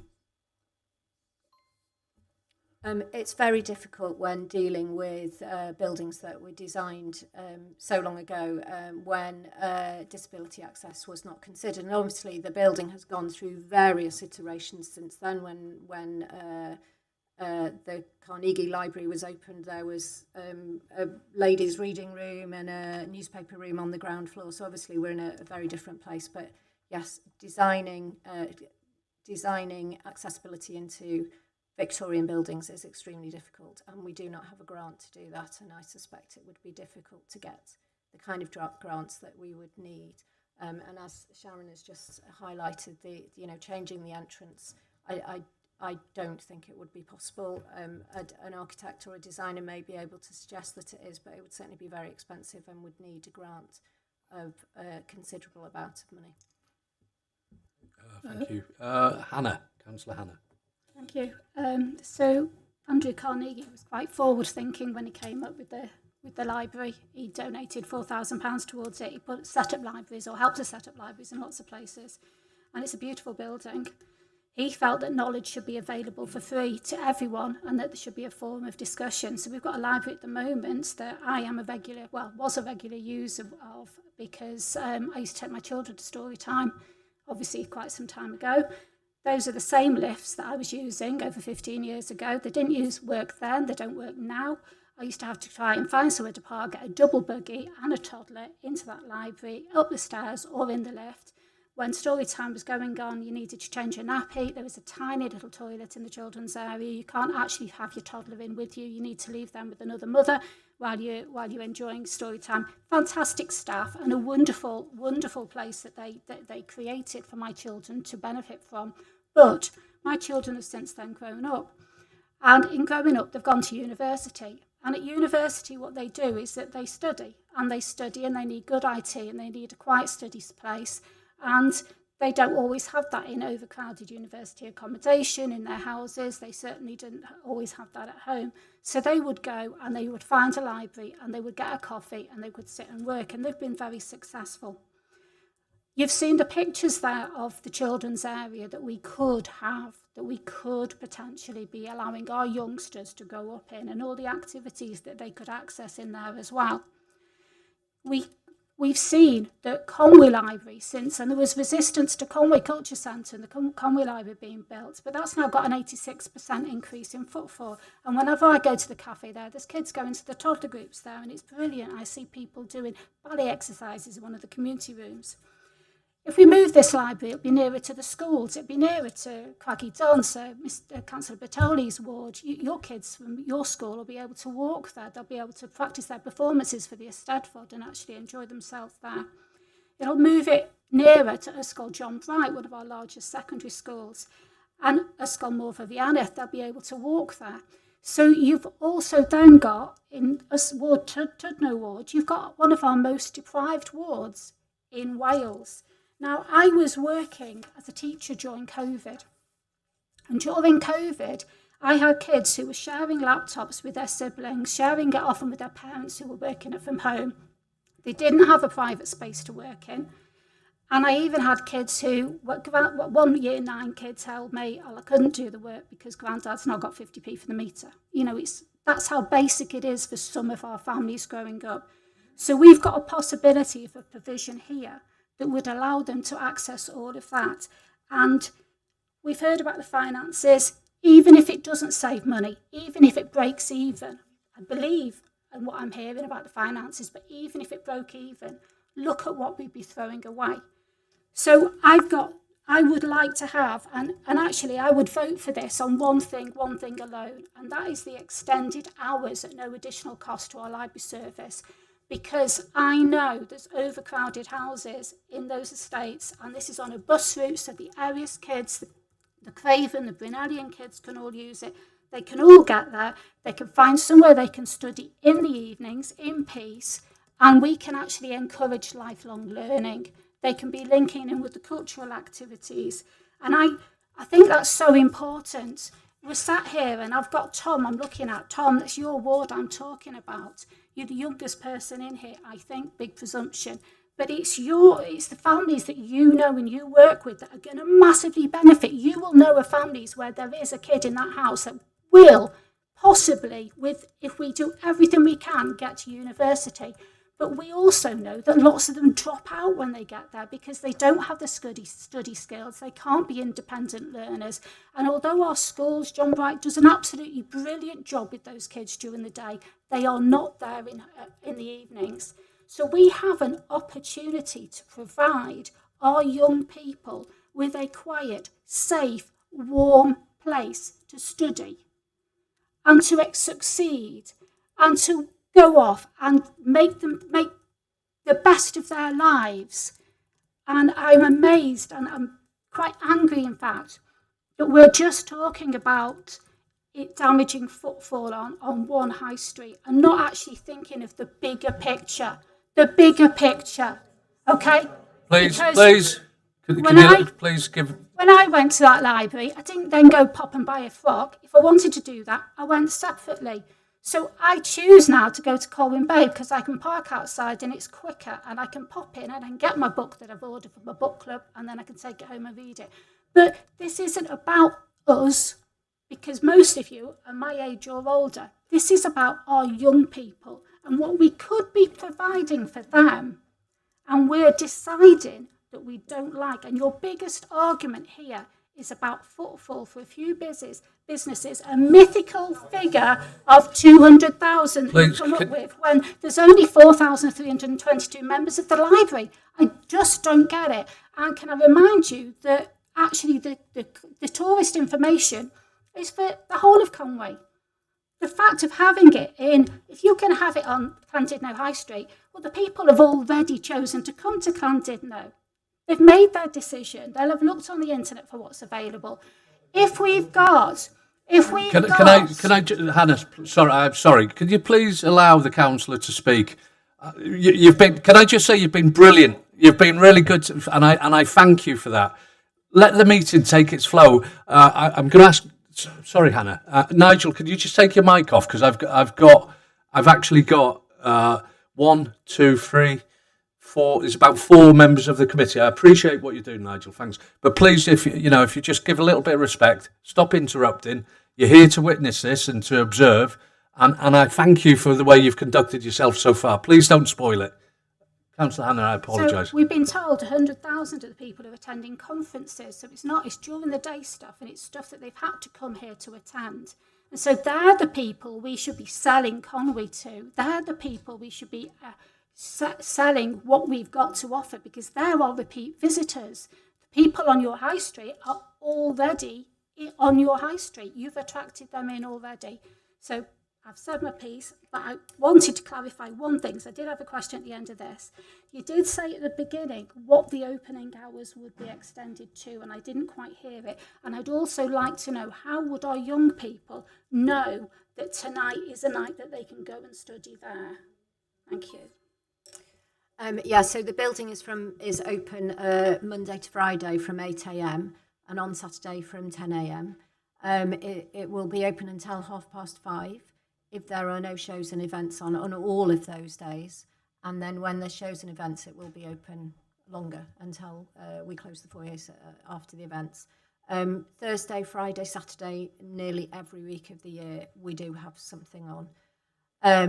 we would have our regular hours, and then we would be posting out the today the building is open, or for the next week. And obviously we know when those events are coming, so people would be able to look a month, 2 months, whatever in advance, and that would be freely available. Okay, could I bring Councillor Bernice in, please? Thank you, Chair. I must say, you sold your vision quite well, but I have to take issue with it. First of all, as someone who has worked in the past to save a community library, I was a trustee of Towing and Kimmel Bay Library, but I resigned that in 22-23. I say, great, it's wonderful, but does everything have to centre round Llandudno? 10 million is an awful lot of money to spend, and we are taking it away from areas such as Towyn, Abergele, Penmaenmawr, and the other 6 community libraries. That's 1 point. 2, on a recent visit... Bernice, could you just pull the mic up a little bit closer, just for the benefit of those online? Thank you. I do apologise. On a recent visit to Llandudno, I went to the High Street, and this to me appears to be dying. This whole thing appears to be another nail in the coffin. I went, because of my circumstances on Saturday, I visited 5 or 6 eating establishments, and most of them were empty. I've never seen that before. I have never seen on-street parking there. We are taking sorry, I'm a little bit... I've made notes and I haven't put them in order. Yeah, could you come to the question? We are taking away, by coming to Llandudno, by looking at Llandudno, we are taking things away from other areas. During COVID, which Councillor Hannah mentioned, she said about people not having access. The library is managed very efficiently, and some things like the light show and other things went out, and those things made a major impact on our children. We don't have to come to Llandudno. We've got to look at the broader picture. And when I look at the costs, I feel you are prioritising one library and allowing the others to disappear. So can you tell me what your vision is for Towyn and Kimmel Bay Library or Clanroost? Diolch. Thank you very much for those questions. So there's a few points to make. The £10 million has been offered by the UK government as an investment into Venue Cymru. It is not available for other libraries. It can only be spent at Venue Cymru, and we saw an opportunity to as I presented earlier, to present this vision.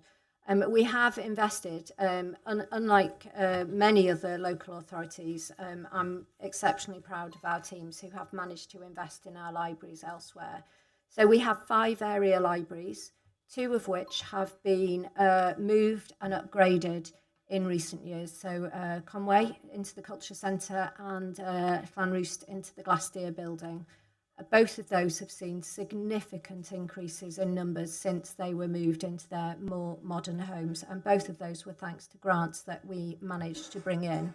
So we have the 5 area libraries. We also have the 5 community libraries.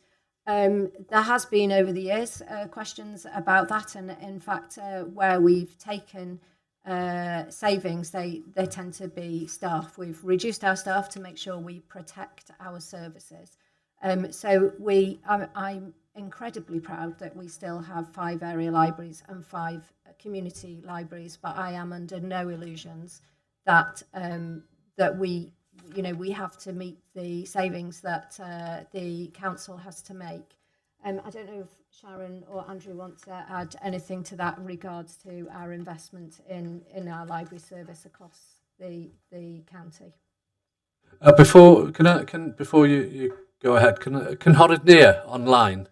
Do you want? Can you press your speak button, please?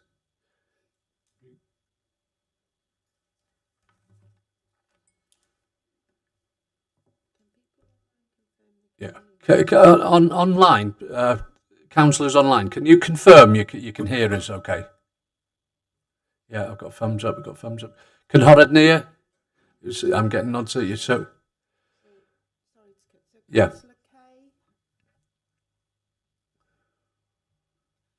Is Councillor Kay? Can Councillor Kay hear?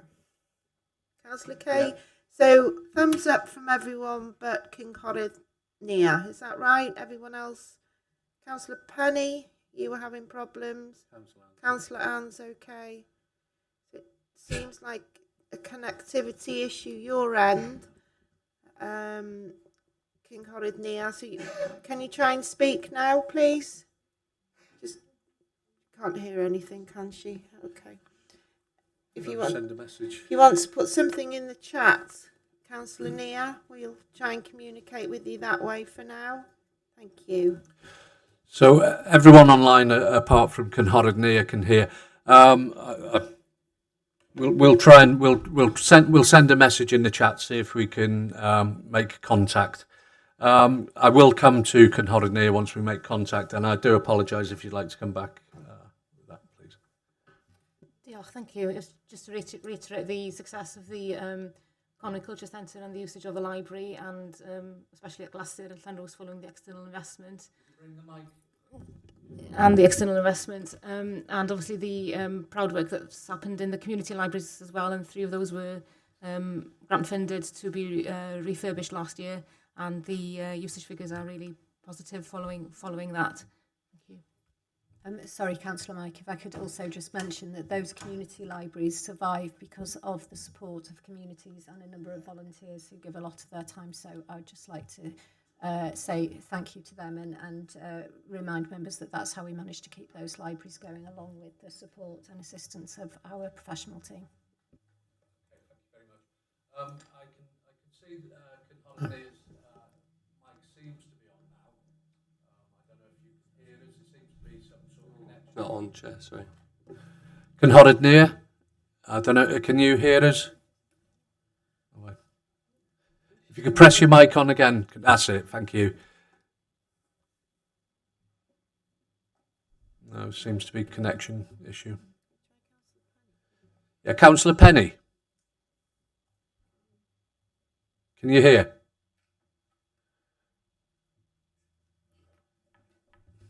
No. Okay, no, there seems to be an issue in the communication coming this way. You can hear me, but bear with us. Yeah, I'm being told it's local to you guys. I've got Councillor Chris online. We will come back to Nia, if we can make contact, or if I can ask some of the officers to. You can hear? We can't hear you though. Drew Kenny. Yeah, if you use the chat facility, the officers next to me, Horridnear, will pick that up. If you could, Drew Kenny. So we go now to. I had Councillor Chris. You've dropped out, Chris. Yeah. No, so Tom, I've got you as well. Harry, I haven't forgotten you. But I just want to get the members of this committee to have their say. Chris. Thank you, Chair. Thank you for the presentation today. I had the privilege of serving as Cabinet Member for Community Development under Dilwyn when we introduced the community library model, And I'm sure Sharon will remember, and Dilwyn, the amount of opposition we had from many of the communities, but it was either a case of they became community libraries or we lost them completely. And I think if we talk to everybody that run those community libraries today, I think they will say it was one of the best things that's happened to their communities, because they have seen significant increases in the use of their library, and they've been able to use those libraries as community hubs within each of those venues. We also faced significant opposition from the residents of Conway when we started looking at developing the cultural hub outside the town walls. People were very concerned about that, the loss of the footfall in Conway town centre as a consequence of that. But we all know today that actually the footfall into the library is significantly greater than it was when it was on the high street in Conway, and it hasn't had any impact. The loss of the library, moving the library there, if anything, it's had a positive impact on the local community there. I find myself in a really awkward position because I opposed the closure of Colwyn Bay Library for what I believe was very good reasons. However, when I listen to everything that people have said, I've read the report. In fact, I've been through it twice to make sure I wasn't missing anything. One of the points in the report clearly says that the Labour government has offered this money subject to a satisfactory business case being presented. And Charlie earlier today said he would expect those figures to come forward. So I understand why people are saying, oh, we don't know what the figures are, but I also have to ask this question. If tomorrow Venue Cymru was to close because we didn't get the funding to renovate the facility, what would the impact be on the town? I would suggest the tens of thousands of people who come in to conferences would suddenly be lost to Llandudno, and the economic impact on Llandudno would be 100 times any impact moving the library would be. And I also make the point that when I was Cabinet Member for Community Development, the service was actually based in the offices above the library. So I spent a significant amount of my time in that library. The lifts were forever breaking down. We were often having to use the stairs. And so I do think there are issues there. I've used the facilities in the library because when I had meetings with staff in that building, I'd go downstairs, check my emails, have a bit of lunch in the library area, and then go back up to further meetings later in the day. It was a difficult building for people to use even then, and we're 10 years down the track now. I have to move the recommendations because I think the loss of the funding from the UK government to protect Venue Cymru is a far greater risk than the loss of the library on which, incidentally, right opposite it, we've seen government funds to develop a new hub there, and we've already heard of 7 new businesses wanting to move into Llandudno as it stands. So I have to move the recommendations, Chair, and I do so not lightly. I do so on the basis that that Charlie has promised that a satisfactory business case would be expected. But my concern is the loss of Venue Cymru. And believe me, if we're not able to address the resources and we're not able to develop a satisfactory business case for Venue Cymru, then that funding could and may well be lost. I mean, we've been trying for years to get this funding, and we certainly didn't get it under the previous Westminster administration. So we're in a situation now where we need to push forward with this, get that investment, and safeguard the long-term future of Llandudno. Thank you, Chris. So what I'm going to do here is, Dav, you seconded? Is that what the light's on, Councillor Dav Jones? So I'll just take that, and I want to just, if you could, I'll just go manually. I've got Tom, Harry, and Gronwy.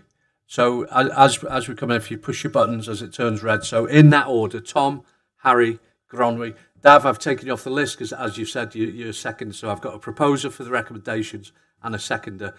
Having said that, I've got speakers. Councillor Tom.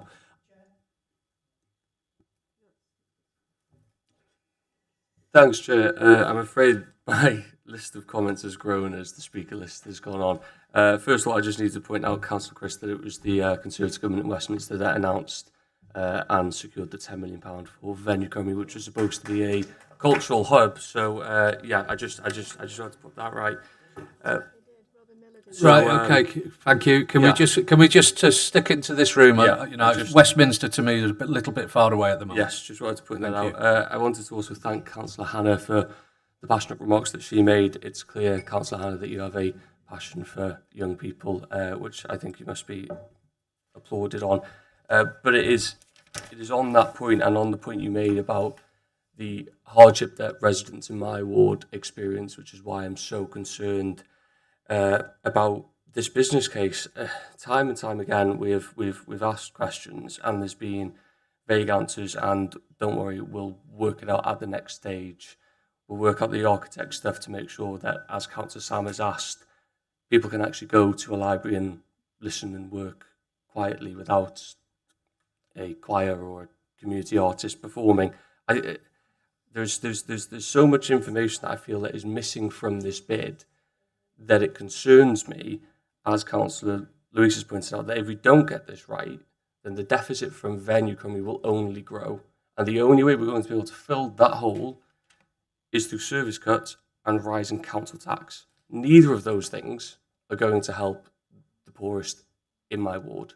Those people that you talk about, they're my friends, they're my family, they're my neighbours. I know the importance of supporting people who are going through the hardest of times, and I'm concerned that if we do not get the financial stuff right about this bid, that 3, 4, 5 years down the line, the only way we're going to be able to fill that hole is by making more cuts to frontline services, like our schools, like other libraries, like other services that my residents rely on most. So that's why I'm concerned. The other point that I just want to make very, very quickly, Chair, and I'm trying my best to summarise my points because I know we've been going on for quite some time, is I think it's important that we recognise, while there's been a whole load of financial concerns raised, there's also the public concerns. You've got a number of councillors from Llandudno who have come here tonight and said that it's wrong, said that they don't agree. You've had a public consultation where 70% plus people have said that they don't agree with the move. You've got all of these people who have made the effort to come and listen to us this evening, talk about this issue, to make their feelings known. I think we as members, as representatives, need to listen when the public is saying there's such a clear message. So that, combined with the serious financial concerns and the possible impact on the budget, is why I'm very, very reserved about this bid, Chair. Thank you very much. Thank you, Tom. Thank you.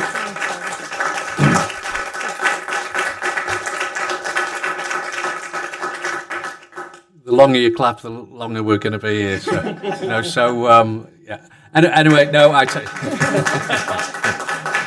Councillor Harry, thank you for your patience. Thank you. I have got a list. I'm coming, Gronwy. I'll come to you. Bearing in mind, I've got Gronwy and Nigel, cabinet members. You'll be having your say as well at cabinet. Will the door open if it'll make it a little bit cooler for you? Sorry. So I've got, and then Louise, I'll come in there. So Harry, you've been patient. Yeah, no, thank you for letting me speak, Chair. I'm conscious I'm not a member of the committee, and as you said, we've been going for a while. So I have 3 questions. I'll try and make them quick. Unfortunately for everyone, they're all going to be a little bit dry and boring. But the first question, so I think when the leader was talking to us, he said that when a business case is due for submission, there'll be a fully costed business case that will go to Cabinet, and they'll have an opportunity to look at those figures. So my first question is for the Deputy Leader, although perhaps Chief Financial Officer or the Monitoring Officer could touch on this. But when this report went through our report review group last month, there's no reference to that. Now, the agenda for the Cabinet meeting where this is set to be discussed has already been published. I think the deadline for publication was today. So when is that detailed business case going to come forward? Does it actually exist? Is someone able to tell us when Cabinet will consider it? So that's my first question.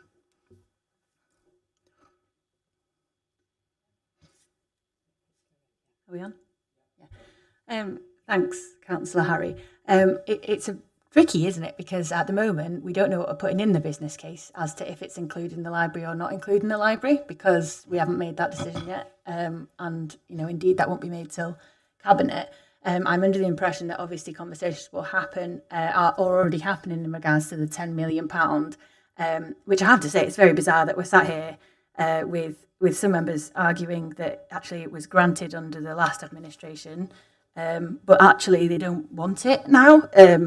Very peculiar situation that we find ourselves in, but nevertheless, we have to make a decision as to if we're including the library or not. Within the business case for people then to assess the business case as a whole. So once we've made that decision as to what will be happening with that, then obviously the business case can go in to UK government to then consider. But as it says quite clearly in the report, and I hear some members of the public were saying earlier, it's not contingent on the library move, although it is enhanced by that option. So we have to make a decision on the library before we can put the business case in with or without the library. I don't have exact dates. I'm not sure if an officer will be able to help me with the dates. So a draft business plan is with UK government now. The officers that we've been dealing with are very happy with it, but it does state that the library elements of it are subject to member decision. And as soon as we have that member decision, we will be going back to UK government and amending the business plan as required. Timeframes are that they are ready to go. They're happy with everything they've had so far, and they will be ready to go to take the business plan, the SOC, through to their panels. They haven't been able to give me a timeline of exactly how long, but they have said that they want it to be signed off very quickly as soon as they've got the full details and the decision from members. Okay, so the draft business case exists. That is good to know. Just before I go on to my second question, if you'll indulge me, one brief comment. I know you said you didn't want to bring Westminster politics into the room, but I don't, Harry. Well, I'll be very quick, but you've indulged the Deputy Leader. I seem to recall we had a discussion around levelling up funding a year, 2 years ago, and I think Councillor Chris Hughes, when there was a Conservative government in Westminster, said we shouldn't be having anything to do with it. So it's bizarre now you've had a change in government. We should be, but there we go. Right, the next question I've got for you is, if we go back to the lease for the current library building in 2022, and if we have a look at the minutes from the Cabinet meeting on the 25th of January of that year, it makes reference to a premium that was paid to secure library services in the current library building. Now, if we have a look at the Council's statement of accounts for 23-24, which I think are the most recent published copy, it shows that the initial size of that premium was £653,000. £75,000 has been paid into that, and £578,000 remains. Now, my understanding was that because this premium was discussed in relation to both the surrender of a freehold and leasehold interest and the acquisition of a new lease at Mostyn Street, that premium's related to it. Now, if we look at the rate at which that premium is being paid off, and bear in mind this is a premium that in effect is to secure Llandudno's library in the current library building, that premium isn't likely to be, or the costs from that premium which came out of this council's reserves aren't likely to be replenished until 2031-32. In fact, it appears that we're looking to exit from that building within 3 years of paying that premium. So I'm conscious that local authorities like ours are under a legal requirement to secure good value for taxpayers' money.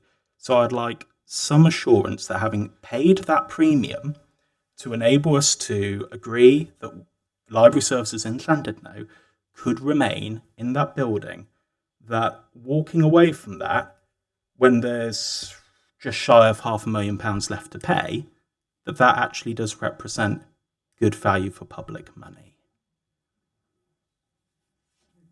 Okay, just to clarify, just in the context of the £500,000 that's left to pay, I suppose technically speaking, it has been paid because it has been funded from our reserves, effectively. What was chosen to do at the time was to create, I guess, a negative reserve, which would then be demonstrably paid back from the savings on an annual basis. But in reality, that was an accounting arrangement that I put in place. And in reality, we could have just funded it 100% from the reserves at that point and taken the gain from the revenue budget as a permanent gain, whereas now it's being used. So to some extent, I think that's a slight misnomer because it's a technical accounting setup that wasn't necessary to have been set up in that way, but it was done in order to demonstrate the payback. In terms of the overall payments in and of itself, and did that represent good value for money? I guess, or rather, you're saying that we did that to secure the location of the library at that point. I guess I would challenge that in the sense, in my understanding, it happened just very shortly after I joined the council. In my understanding, what we were actually doing was we were paying a surrender of a long lease for office accommodation, which we no longer wanted, and therefore because of the need to downsize, and therefore we bought ourselves out of a 120-year lease arrangement. So I think it wasn't direct. I appreciate as part of that arrangement, we then took a separate lease out for the library, but the payment was in relation to the buyout of the lease for the office accommodation.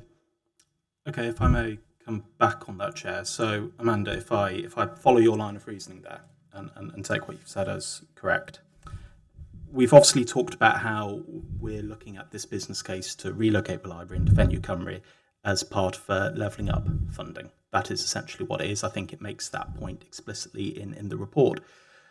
This council was applying for levelling up funding for the Aberconway constituency at around the same time as the process you've just explained, and it chose not to include that element then. So what's changed now? I mean, your report says we have an opportunity now to make the council more sustainable and to save costs by relocating the library into Venue Cymru. Well, what I'm trying to understand is what's changed since 2022, because clearly there wasn't that opportunity there. So what's different now? So in 2022, when the levelling up funding became available, there was confusion around how many rounds of levelling up funding there would be. We were initially told there would be 3 rounds of funding, and we were planning to go forwards for the 3rd round of funding. We were then told, actually, no, the 3rd round isn't going to happen. It's probably just going to be for people who've already applied. So if you want to get bids in, you need to do it now. So we were busy looking at what we wanted to apply for, and we suddenly had to decide, do we want to put a bid in or not? And we pulled that bid together in, I think it was about 4 weeks. Was it 4 weeks? Yeah. And it was for 3 elements at the time. The Venue Cymru element was just one of 3.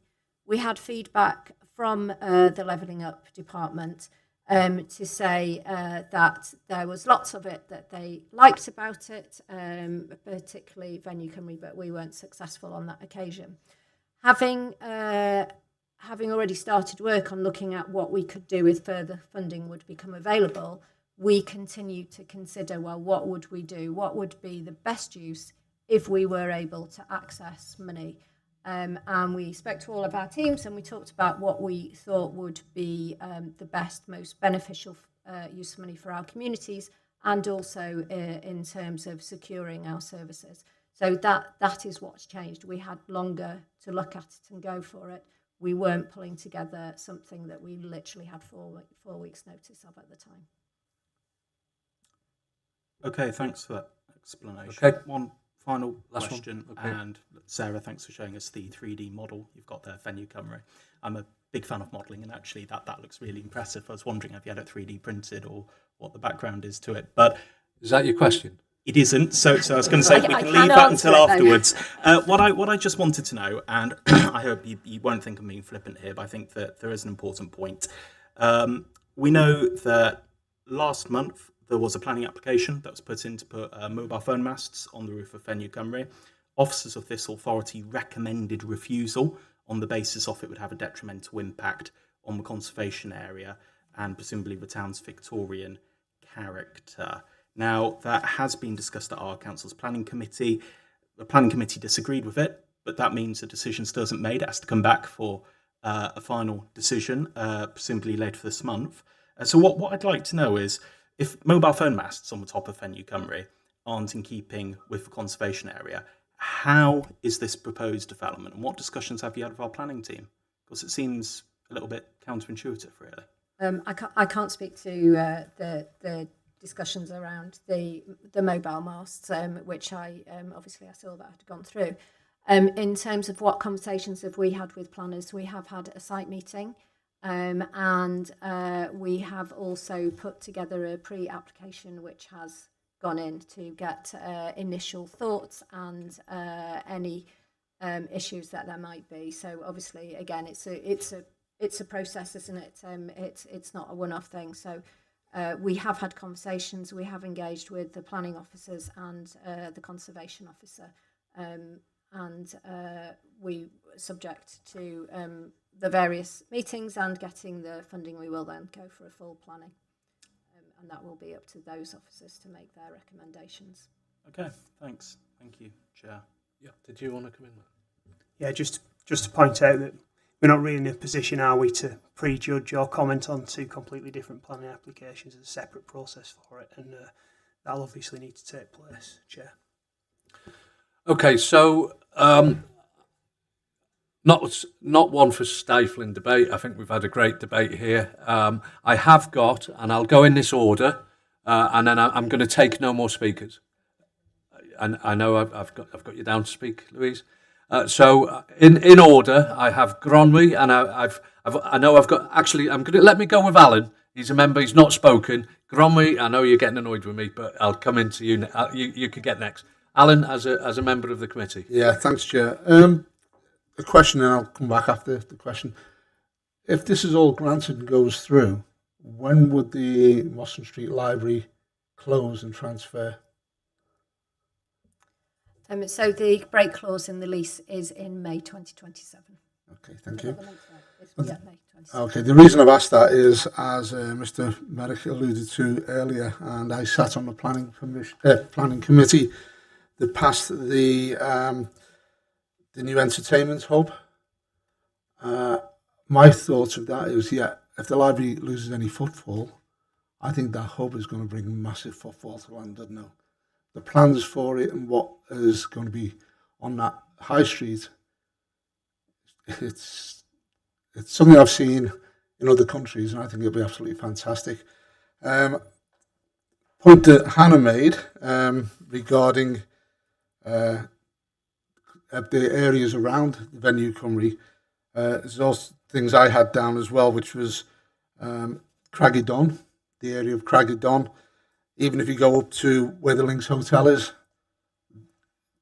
people can walk or go in mobility scooters from there. I keep hearing about access to Moston Street, and I get it. But we're opening that access to even more people, I think, from the east end of Llandudno. And just one final thing is, Louise is very concerned about and other members are very concerned about the business plan. We heard Councillor McCoubrey earlier, the leader, say that it'd go to a business plan. It'd have to go to a business plan. But until we know whether the library's in there, how we create the business plan. So we need to make this decision tonight. And on those reasons, that's why I'll be supporting the proposal. Okay, thank you, Alan. I'm not going to make apologies. It's a really important issue that we're talking about here today. Gromley, I apologise. Yeah, so The committee, and I am a cabinet member, so I will have the opportunity to vote on this again. Can you just bring the mic a little bit closer, Gromley? I can indeed. Thank you. Well, I've listened with interest to tonight's discussion. I've also read all the objections and the comments from many groups that have built a campaign against what they call is saving the library. It's actually saving Mustard Street is what is coming through to me loud and clearly, not save the library. That is the prime reason why most people think that the moving of the library a few hundred yards up the road is going to be to the detriment of Mustard Street. But we've heard tonight that there's significant interest in spaces in Mustard Street in any case. Now, I'm a ratepayer in Conway. I pay, part of my rate goes towards subsidising the Venue Cymru, and I've done that for the last 20 years. Now, the residents of Conway deserve to have the best possible facility, and if we are going to risk losing the Venue Cymru because we can't modernise it, can't renovate it, can't bring it up to a good standard, are the residents of Llandudno happy with that? The business of Llandudno have benefited for many years on the back of the Venue Cymru. And when you go to try and get some support from the businesses for the venue, it's a different story. Now, I've heard Emily going on much about the finances tonight. It wasn't that many years ago when she was on the cabinet with myself, and we were talking about the closure of Cowan Bay, or the moving of Cowan Bay Library to this building. From my memory, she was very supportive of that proposal at the time, but her fellow cabinet member and Conservative at the time, Dr. Baker, because of public lobbying, caved in, and they decided not to go forward with that. So why is it different now when we're talking about Llandudno? And I think it's very much mindful. I am very mindful it is another year of an election, and most of the people speaking against this seem to be from the Conservative group that are totally against this, partly because of a political backlash they fear more than anything else. So I'd be interested to see why Louise has changed her mind from when we were moving library in Cowan Bay to here, to when it is in Llandudno. Okay, and I'm sure you'll get a response to that, Gromley. Nigel, Nigel, thank you for your patience. It's okay. I'll keep it brief because I think pretty much all of it has been said. But, you know, we are where we are financially as a council. This is an offering that we can't afford to lose. It sustains the service of the library and the Tourist Information Service in the county. It gives a far better offering for our residents. John Merrick, a key player at Mostyn Estates, and I get they've rallied the troops, I get that. But I attended a meeting with Sarah, the Business Forum. It wasn't clear. Some members were really in support of it. It'll move the spend, I get that. It'll move some of the spend. It'll spread it out around the town. But that's not a bad thing. That's a good thing. What the report doesn't say is what's going to happen with the building if we leave, what Mostyn Estates will do. And I think really you've only got to look in recent years of the cultural additions that they brought, the hospitality and beverage additions they brought to the town. They've kept the town fresh. They've kept it up to date. That's what makes Llandudno so attractive. You've always got to be constantly changing what's on the street, make it attractive. The same old becomes stale. And there's a real opportunity here for us to provide a far better library service for the residents, but also for Mostyn Estates to bring something great to the town, which will accompany their new development across the road in the M&S building. The footfall, it'll drop a little bit, but I have every confidence it'll rise again. That's all I have to say. Thank you, Nigel. Louise? That was a bit mean, Gromley. I need to take you for a pint in the Tea Gwyn pub. Okay, so just a right of reply to Gromley. It just so happens that Llandudno elected 3 Conservative councillors. We're from Llandudno. It's not that we're just Conservative, that we're against this, the library move. And also there is a Labour councillor who's made her comments very clear in the report, who's also concerned about moving the library. And also in terms of the Colwyn Bay Library, yes, Mark Baker had his concerns, because guess what? He listened to the public. And he brought that back to Cabinet and he persuaded us to change our minds, which we did. So quite happy with that result there. So I'm basically going to come up with an alternative recommendation. You kind of knew I was going to do that. So my alternative recommendation is to not approve the draft plans for the Venue Cymru Futures project this evening, and request a full financial analysis of the Venue Cymru Futures bid and a detailed economic impact assessment of moving the library from Mostyn Street to be brought back to this committee. So essentially it's a defer recommendation with more information. Thank you. I'll ask for a seconder for that. We've got Councillor Tom. So that proposal, I'll get that clarified after. We do have, obviously, on the recommendations in front of us, proposer and seconder for that. If I'm right, it's the amendment that would go first when it comes to the vote, please, for clarity. Well, it's an alternative proposal, so you've got the initial proposal, which is for the recommendation, and you've got an alternative proposal if that's lost, that it's not approved tonight, and that there is a full financial analysis in terms of the future bid, and to defer until we have that analysis. And the economic impact assessment, a detailed economic impact assessment of moving the library from Mostyn Street. Thank you, Louise. Right, I'll consider that as I go on. I'm Cynhorod Dilwyn, not just yet. I've got Councillor Chris Near. I'm going to try later in a moment. We've captured in the chat facility what you wanted to say, but I'd love to hear it from your mouth if it works. But if I could just get, so it's going to be Chris Near, finishing off with Cynhorod Dilwyn, and then I'll clarify what we're going to be voting on going forward. So that's where we are at this juncture. So, Councillor Chris. Thanks, Chair. As you heard, my name was mentioned by another member, so I want to seek some clarity around that. I would never, ever refuse the offer of funding. What I did do is call that offer of funding derisory, because the UK government at that time had promised that Wales wouldn't lose a penny in funding, and the amount we received was derisory, and that was my point and remains my point. The funding, the levelling up funding, should have been allocated in accordance with Barnett formula through the Welsh Government, and we would have got significantly more funding coming into Wales, not less. Thank you very much there, Chris.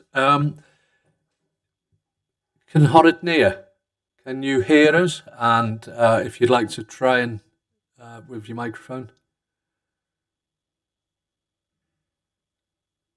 No. No, you haven't. You're having as good a night as I am. I'll ask the committee's officer just to, she's captured what you wanted to say in the chat facility. And then if that's okay, if you can hear me, put your thumbs up after you've heard from Jane. So Jane, if you'd like to. Councillor Near, I don't know if you can hear me or not, but I will read out what you put in the chat facility. My priority is to safeguard the future of the library service.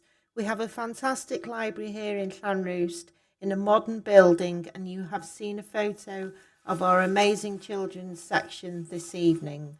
Our library services are a wide area, and I don't want to put it in danger, either by having to close for a day or two or a week or even worse. I also want to safeguard the future of the library service in the whole of the county. Therefore, I support the recommendation. This is a fantastic opportunity, and we would be foolish not to support it, in my opinion. Cynhorod Near. Thank you. Thank you for those words, and we've captured that. Last speaker, Dilwyn, and then I'm going to ask the monitoring officer just to clarify, so we're all understand what we're voting on. So Cynhorod Dilwyn, and then we'll go to a vote. Enough. The importance of this, and basically the modernisation of Venue Cymru and bringing it up to standard. We're getting inquiries now from conferences around the world which are requiring more services from within. This is part of service in that as well. I'm horrified when I hear the the cuts that are happening in other authorities to leisure and cultural services. I certainly don't want to be sitting in this chamber recommending cuts to Sanditno or any other library in the future. And what I and the officers are trying to do now is making this service sustainable so that we can maintain it for years to come for the benefit of our residents. Like I've said, the cuts in other authorities are scary. In Conwy, we are, as residents, we are privileged in the way that this council has been able to maintain leisure and cultural services. And I'm very, very proud of that, especially through the fact that I have been part of it for a few years, like others that are here. I believe that it's very, very important that we do whatever we can to maintain our leisure and cultural services, because it plays such an important part in the education of our children and also in the well-being of all our residents throughout the county. We heard how that has developed and the benefits from it in our first report this evening. So what I'm asking is, I'm sure you will have realised where my passion is by now, and I certainly hope that this is that we will have the right recommendation going forward from tonight. And I want to thank Sarah and all the officers here tonight for all the work that has gone into this. Putting these bids in takes hours of work, not only hours of work, but a high level of skill. And to get us to where we are now, with a hope of being able to achieve this, is down to our officers. And I thank you very, very much. Thank you, Chair. Thank you. Could I ask Matt to come in now and just clarify? We will be going to a vote and the voting procedure, please.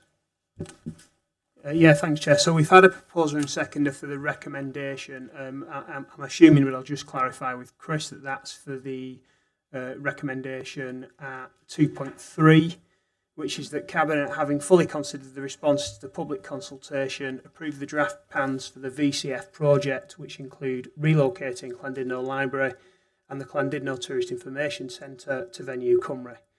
We have had a second recommendation put forward, Chair, to Cabinet, so if this isn't carried, then we can go to that.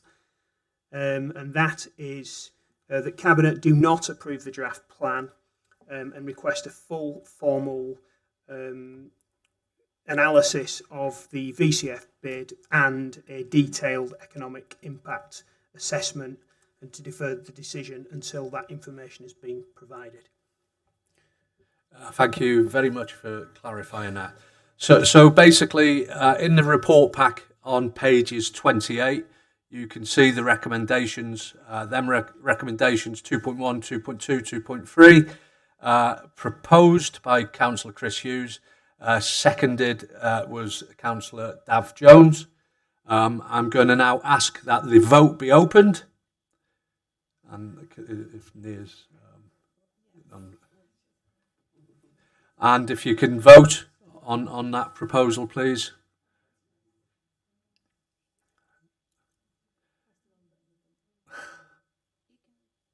You can change. You guys, I haven't closed it, so you can change it. Oh, sorry. Okay, has everybody had a chance to vote? I will ask now that the vote be closed, and can you display the results of the vote? Okay, so that recommendations on page 28 are confirmed, and 8 for 4 against. And can I just say that this report will now go with the recommendations from this scrutiny committee to the Cabinet meeting on Tuesday, the 8th of July, which I believe is in this chamber as well.